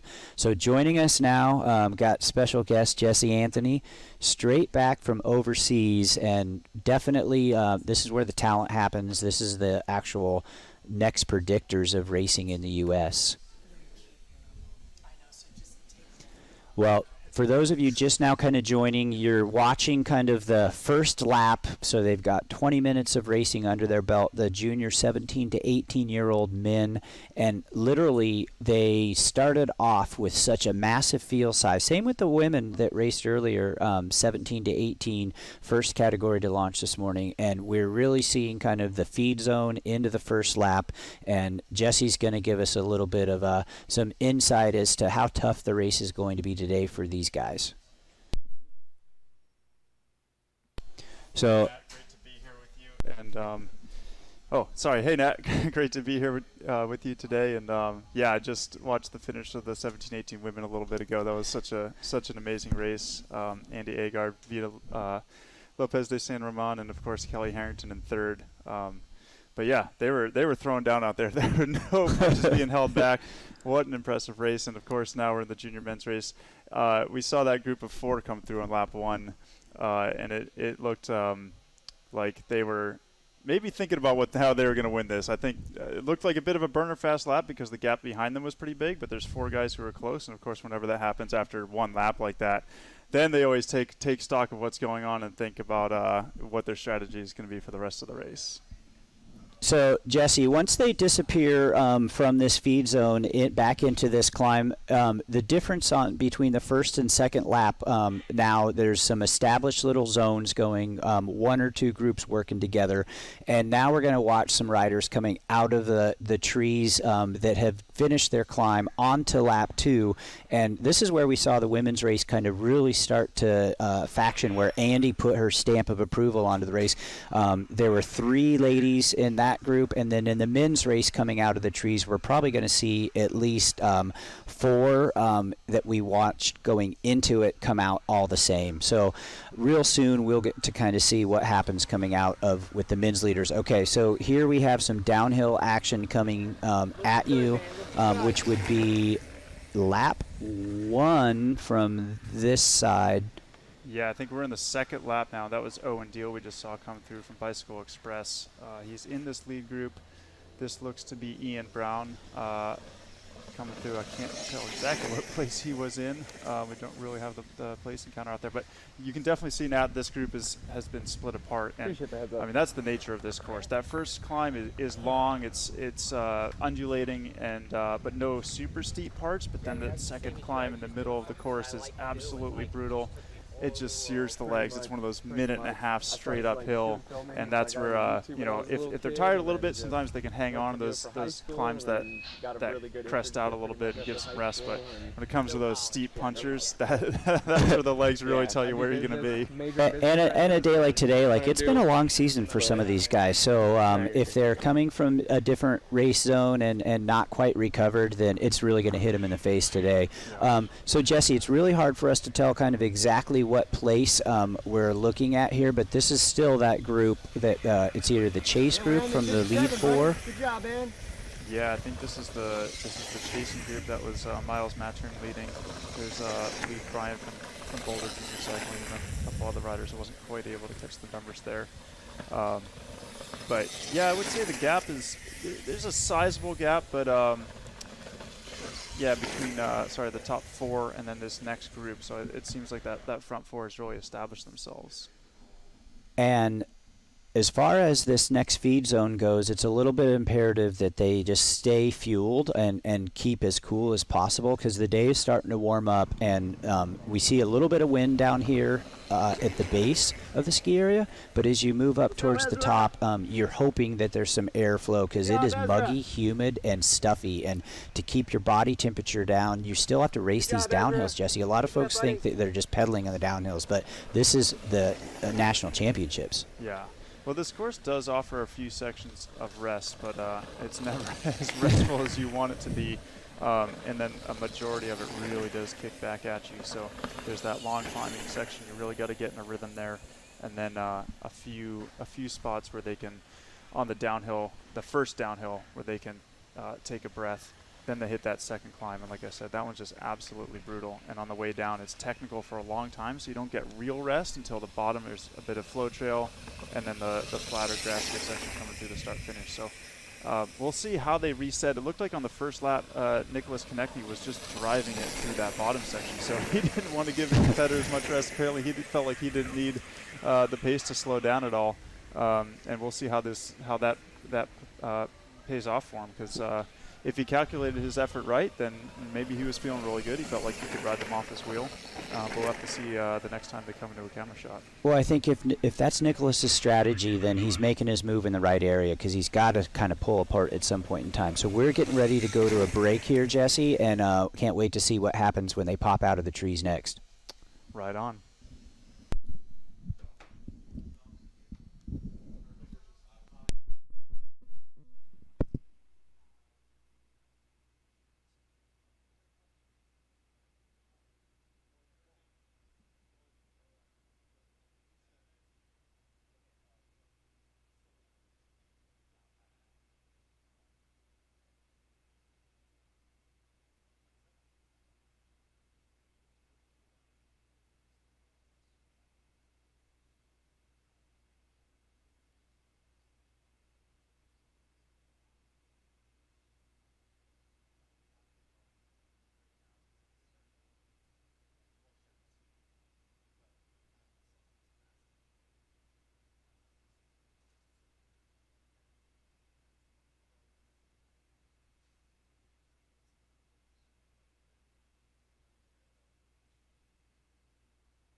All right, we are back with the men's 17 to 18 field, and it's going to start heating up hot and heavy here for all the podium contentions, but as well as this race in general. It's really, although they're on the downhill, they are jamming, and you can tell by the momentum and the pace here. The leaders, Jesse. Yeah, no, this is. I think this is not the lead group we're seeing here. Right. But we do see some riders coming through this technical climb section. You can just see how tough that is, that BJC rider there. Oh, sweet. That's a new line. Yeah. I like the creativity here. Yeah, these guys are scrapping for it. This is a big field. 120 riders in this race, Nat, and the talent level is deep. And the enthusiasm and the ability of these riders to just have turn it on for the national championships. The heat is on, and all day we're going to be watching this go down. So earlier, Owen was way up front.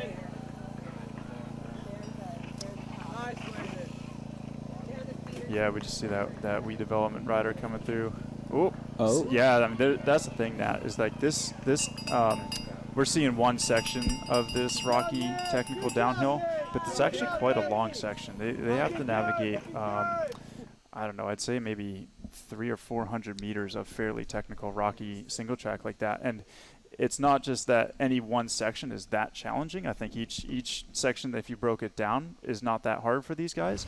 But when you add up that time, the tired legs that just came off this really steep climb, they get into that section. If they're not feeling the flow, it's gonna be tough. And then if they are dismounting, just to be as smooth as possible to get back on, because there's more rocks around that next corner and that next bend again, and then that section just continues with technical, really thrown at you features. Off camber, a lot of really you're on top of the mountain traversing, Jesse, so much that the rocks have a really. They're playing a key part of the middle of the race, but also every lap of this race. Yeah. There's some almost trials moves to get around that corner. Yeah, these guys are showing some good skill here, and that's the other cool thing about this big field is the skill level all the way throughout is really solid. So we see these guys navigating this course, and it's hard to tell what place they're in exactly, but they're giving it for sure. Yeah, it was a little bit easier to follow the women's race. We're hoping to see some more kind of graphics to give us some splits, because I think we do have a race of 4 or 5 that are getting away in the chase group. What's going to happen in the next round? Yeah, Nat, and the last time they did flash through the camera, we saw that it was starting to spread out a little bit. Sometimes that's just the nature of a descent like this, where you can't follow a rider too close. So it'll be interesting to see if it regroups at the bottom of this, or if those gaps were real and there was some separation starting to happen in that lead 4. So I believe with our race time here, we'll see them coming through the start-finish in not too long. They did about a 19-minute first lap, I believe it was. So yeah, I think we're due to see them coming up here pretty quick. Okay, so now right before the feed zone, remember there's still another downhill section that the leaders are, oh man. Oh, what a save. It's almost like there wasn't a line there. He was creating his own line, but got to follow the flow. Jesse, what's happening at this point in time in their minds when they're frustrated and they're out of their element? How do you regroup? How do you reset and get back in? Yeah, well, every rider has a little bit of a different technique for that, but definitely like breathing exercises or coming up with a few words or a phrase that you kind of adhere to throughout the race is really important for these guys. You know, they work with this on their coach at home and figure out what helps them reset and stay focused, because that's something you constantly have to do as you break down the course, you go through these different sections. It's really important for them to have that mindset of always adapting and coming back to kind of that neutral zone where they can think about what they're trying to do. So we do have the 2 leaders here. This looks like Nicholas Konechny on the front and Magnus White, second place there. These guys look really evenly matched in that. After 2 laps of this brutal course, you see 2 guys like this. That means clearly they're very evenly matched. They're taking on some drinks. They're hitting that reset right now, and like we've been talking about, they're now contemplating, where are my strengths in the course? Where can I put the pressure on my competitor here? It looks like Magnus White is happy to follow Nicholas Konechny for now, even letting a slight gap open on the grass here, but nothing to worry about. They are going to start this first climb, which again has some pitches to it, I would say, but it's a little bit technical. There's some things they have to navigate on it, but it's not terribly steep. So if the separation does happen, I expect to be at the second half of this final lap here. Jesse, let me ask you this. So Nicholas right now, living in Breckenridge, 9,600 feet, kind of heading in, and almost like Magnus is aware of what the climbing and strength capabilities are, because they're both in Colorado at elevation. Do they have an advantage right now, because they're heading into like a little separated part into the climb? Yeah, I think coming from altitude, it's, you know, it definitely a lot of people train at altitude. A lot of these kids live in Colorado, and that is the fitness is pretty high, as you can see from them. I'd say coming to the East Coast, there's no specific advantage they have coming from altitude. I think the East Coasters that ride in this heat and humidity all the time are pretty used to it. They definitely have the power to compete on courses like this. Here's Dan English. He's a California rider, and he's you can see not too far behind. Actually, he's, I would say, in touch with these two. There's a bit of a gap there, but it looks like it's under 30 seconds if I just had to guess. And it looked like Owen Deal not too far off either. So I'd say this is still a four-way race. I mean, this is mountain bike racing. Anything can happen. We saw that really technical second half of the climb, or of the course, sorry. And these guys are all very much still in touch with each other. Very impressive. So it's almost looking now for sure Dan kept him in sight going through that feed zone and kind of marked him. And all these guys at this point can literally gauge, are they 20 seconds to chase? Are they 10 seconds down? And there's Ian Brown coming in, an Oregon resident. So another guy. There's actually, I think he's from Bend, so he's slight elevation. But really, I mean, it's just the fitness and skill. I think that's going to come out today. I don't think any one has a significant advantage from living or training altitude or not. A couple more riders coming through. This looks like it is Landon Dendy and Miles Mattern. Looks like they're about 2 minutes down. So, I'd say that's kind of where the big separation has happened. And then we expect to see Henry Coote coming through after that. Leif Bryan and Colin O'Neill is rounding out our top 10 at the moment, now that we actually have some time splits.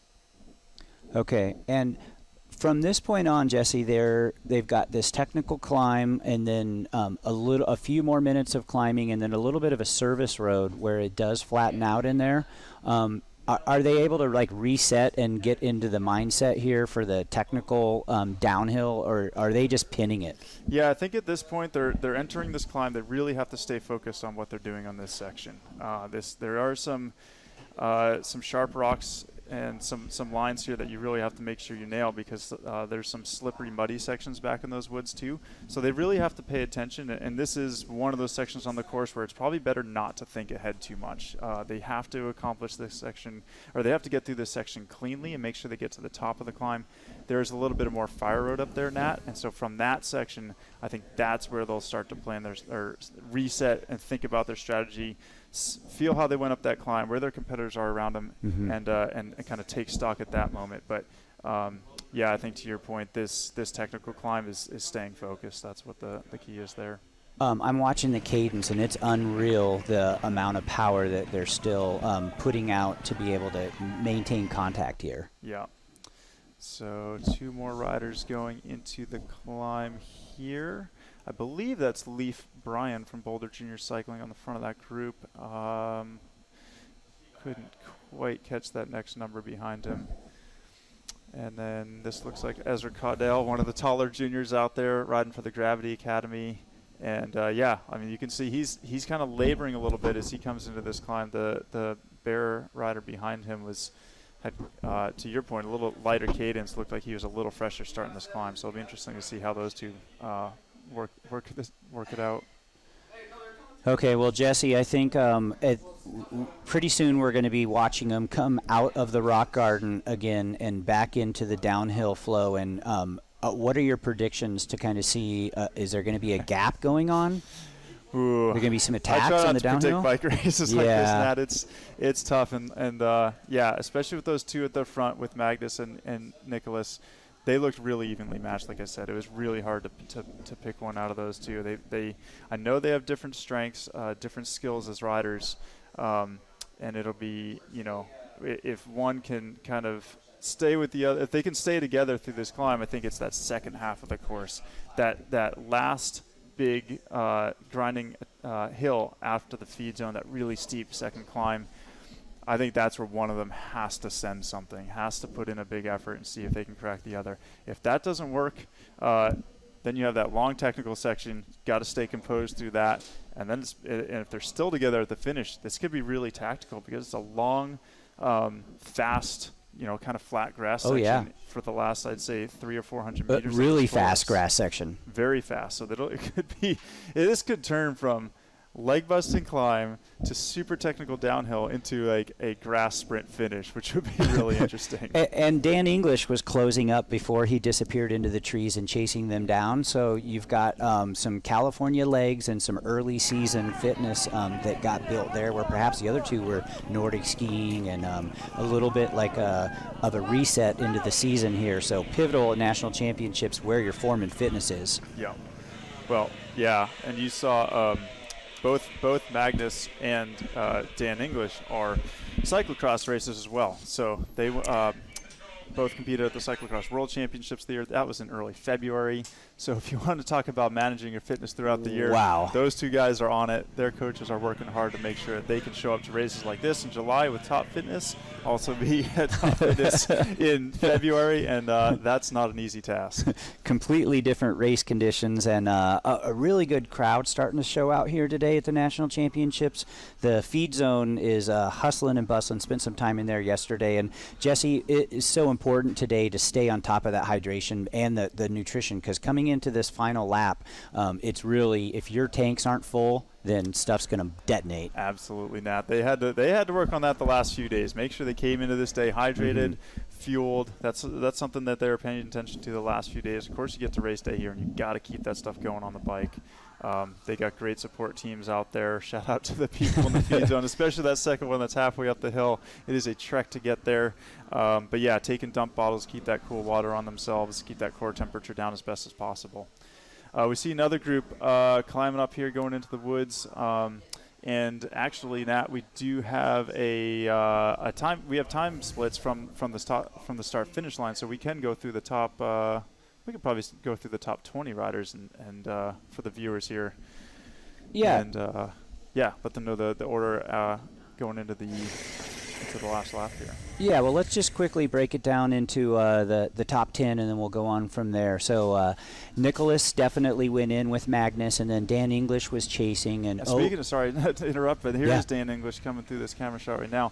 I believe we did just see Nicholas and Dan come through a little bit before. So really still not a huge gap back to third place. If those guys start playing games or looking at each other at the front of this race, Dan could very well ride himself back into it.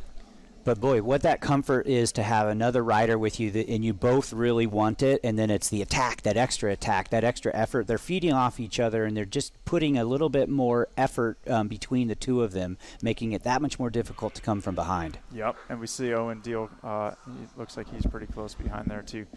So coming into this, this is the second feed zone. We're talking about halfway up the hill. Shout out again to the support staff there, but Nicholas leading Magnus. I mean, that's what we've seen in every camera so far, is that Nicholas has been happy to lead, Magnus has been happy to follow. So looks like they've decided how they're going to race this one. And this is the start, Nat, of that gnarly second climb. And they go up through the woods here, as you can see the drone shot. This is actually a really great drone shot. This is not the course that they're racing on as we back up.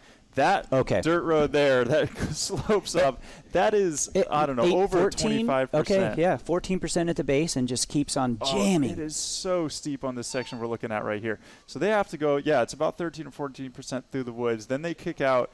They have about 10 feet of flat where everyone's just gasping for one last breath, and then they hit this super steep section. But I expect one of these guys to put in a move here. I don't think they want to start this technical section together. They're going to want to have some separation, give themselves a little breathing room to flow through. Are we going to see them out of the saddle and just drilling it if there is? Are they going to start slapping it to each other? Might be steep enough that they can't get out of the saddle, but okay. We'll see. This is why we watch bike racing, because yeah.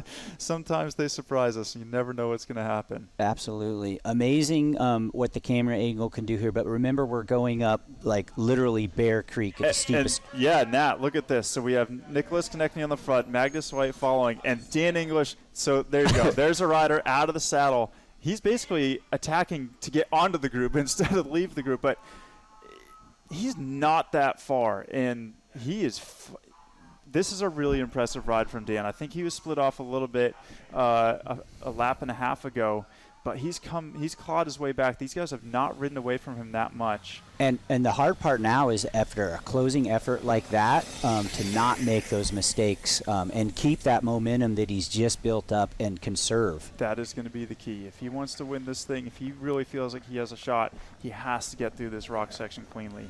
All these guys are great technical riders. I think really the difference is going to be in whether they can keep it clean or not, because they're all going to be so evenly matched on those on that rocky section. And I'm wondering if Magnus' tactic of conserving some energy or just letting the pace be dictated is actually helping him to be, if there is some energy that needs to happen from the other end. Yep, we see a couple of the BJC riders coming through the woods here. Again, I think this is Leaf Bryan and 426. That was Richard Morris, if I read that number right. Not sure if I got that one. Richard Morris from Fort Collins. So he was with, looked like Leaf Bryan there from BJC. So those two guys riding well up inside the top 10. Really good rides for them. And you can tell at this point in the race that they've had to put a lot of energy down to get near the front, close to the front, and then from here on out, just everything they've got, like to make one pass, to just give it another pedal stroke. Yeah, no, this is going to be, I'm really excited to see how this plays out. Looks like, oh, and there are I believe that's the leaders. Magnus White took the lead going into the technical downhill. So I wonder if he sprinted Nicholas at the top and got that primo position on the front. But that was a great tactic from Magnus to get in front on this section. I think you definitely want to lead down here, leave your fate to your, kind of control your fate a little bit more. And then the camera angle panned out for Dan. Yep. And I'd say that's under 10 seconds. That's a pretty close gap. Do they know he's coming? That's the question too. As I'm looking, Yeah. At this point, I feel like they're going to be going all out down this. It's really, again, it's going to be who keeps it clean. I mean, does Dan have something left to catch him on this? This is, while it is a downhill, it is a very physical downhill. So if there's an opportunity to make some separation, they still do have some opportunity to make some separation here. They are so close together. Yeah, and again, this is one of those sections. It's hard to know if Nicholas is just backing off a little bit just to give himself a little bit of better line of vision. He doesn't want to follow Magnus too closely on this section. And of course, here comes Dan. You can just see how physical this is. They are working all the way down it. Even taking a little rest there instead of sprinting out of that corner. They're kind of just taking a breath. They are sure gassed. They stay focused. And he had his glasses off. It is actually dark and really difficult to see the angles of the rocks in those trees. So clear lenses or really the visibility inside of this section's key. Yeah, that and the humidity is just so much sweat dripping around. I don't think the glasses are staying clean for very long. that rock facing this way. You talking about for the sign? For him. I guess you're not trying to move. Back on. I believe that was, I think that was Landon. Sorry, yeah, thank you. Owen Deal coming through. Thanks. Coming through that technical section. So he had been gapped off a little bit. He was the fourth rider on course right now, and those three had come together a little bit. It'd be really interesting to see if Dan can get close to those guys before the finish and how that plays out.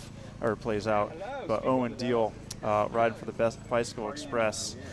What a ride from him to be up there in the top 5 and keeping these guys as close, relatively close. So as we're, this I believe is Ian Brown consistently riding back there in 5th place.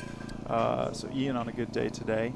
Oh, spectacular, Jesse. And to be, he's going to be happy to hold this, and he's going to be fighting so hard for that 5th, but he's actually going to be trying to pick up to see if he can get 4th or even possibly 3rd. Oh yeah, these guys are going to push all the way to the line. So if we go down the list of the top 10 as we were trying to do before these guys came in camera shot, we had Nicholas Konechny and Magnus White together at the front. Dan English closing in on them. Owen Deal, Ian Brown, Landon Dendy, Miles Mattern in 7th. Henry Coote, followed by Nathan Dutton, and then Leaf Bryan from Boulder Junior Cycling rounding out the top 10. That's great, Jesse. And as we were trying to get to the top 20 here, following that, Richard Morris going into that was sitting in 11th. Ezra Caldwell, Landon Stovall, Johnny Rayner, Canyon Cheney, and that was 15th. So Noah Shelton, Daniel Abraken, Kai Loki, Will Mertens, number 19, going into that, and Luke Mossler were your top 20 riders fighting into those positions. Yep, so we see another of the bear riders coming through this technical climb section. We Development representing out there. Yeah, that rider actually did kind of get around that corner a little smoother. So again, it's interesting to see the technical differences with some of these riders. Perhaps he saved a little bit of energy for this last lap. Come and give it the heat. Look at that off camber and that high line. Going for the enduro line there. That was Henry Coote riding for Comp Edge Racing. Comp Edge looks like a lot of support out here between the cheering, the camaraderie, and just knowing how to handle these rocks and roots. Yeah. Yeah, and this rider coming through, this was Nathan Dutton, number 325 coming through. So chasing after Henry, and to your point before, Nat, these guys are going to push all the way to the line. This is the last lap. They're more than halfway through the course, so this is the time when they're emptying the tank. They're pushing forward to see if they can catch the rider in front of them, and certainly try to hold off the guy behind them as well. And a top 10 at Nationals is something that you really strive for. A lot of confidence to be built the rest of the season. They worked hard to get here. So as they roll in, I think Jesse's got some duties out on the course. It's a huge day of racing, and a lot of the athletes have come back from Europe ready for the national championships, a lot on the line today. And we've been watching kind of the top 10, but basically now we've got Ezra, Johnny, it looks like Noah Shelton, and then Daniel and Kai Loki. So we're waiting for Will Mertens. Roll through this field here into the top 20, top 25. Yep, and we got a couple more riders coming through here. But Nat, I'm going to go out to the finish line and watch these guys come in. But yeah, thanks for the hospitality in here, and great work on the show. What a fun day of racing, Jesse. So it looks like Leah is back in the saddle here, and got a little sun and ready to fill us in on, is it hot and humid out there or what? Oh yeah, I mean, these riders have to deal with a soaring temperatures. I would say it's in the 90s. It's going to get into the 90s today. So that real feel in the sun. Okay, we are coming into the finish. Is that correct? Okay, so you can see the sprint here, Yep. and out of the saddle, Magnus kind of driving and setting this pace, and we're going to determine. He goes for the jump. He goes for the jump. That's Nicholas Konechny. Yep, he's coming into the finish straight. Okay, so Nick making his move. This is coming down to the line. Nicholas Konechny. Can Magnus respond? Oh, he No. put down that gap, and Magnus just didn't have it in him. Wow. So this race, very close. Nicholas Konechny out of that Boulder Junior Development Squad taking the national championship title in a sprint finish to the line. Yeah, and watch Dan English here looking over the shoulder, getting ready to see if he can maintain that third position, because where is Owen? Owen was currently in fourth going into that last technical section, Leah. And potentially was within striking distance, but Dan looks like to be securing himself a national championship podium, and he is stoked about it. I mean, any time that you can stand on the box, that's a good day. Especially with these fields, and then it's a real mountain bike race. Like, we've had some sleepers and some venues that just haven't quite put in the talent and the skill sets to the test. It's been a little bit fitness driven lately. Another sprint finish to round out the top five, so it looked like Owen got passed by another rider who is just laying it down. I mean, you can see the finish. power. High cadence. So excited. So With yep. some stees left in him. Yeah, these are all great rides by these guys with an incredibly competitive field. So, And I think that's Brown coming through here. So this would be still in your top 10 and still incredibly worthy. yeah, absolutely, just unbelievably Look at how exciting. challenging this finish stretch is. Yeah, and take note on that sprint finish, those 2 sprint finishes for later races, because these fields are so competitive that we could see racing come down to these sprint finishes. And the jump came out of, so you come out of the feed zone, right? And it pitches up. You can see in this drone angle, that's a pitch. That's a short little kicker of a climb.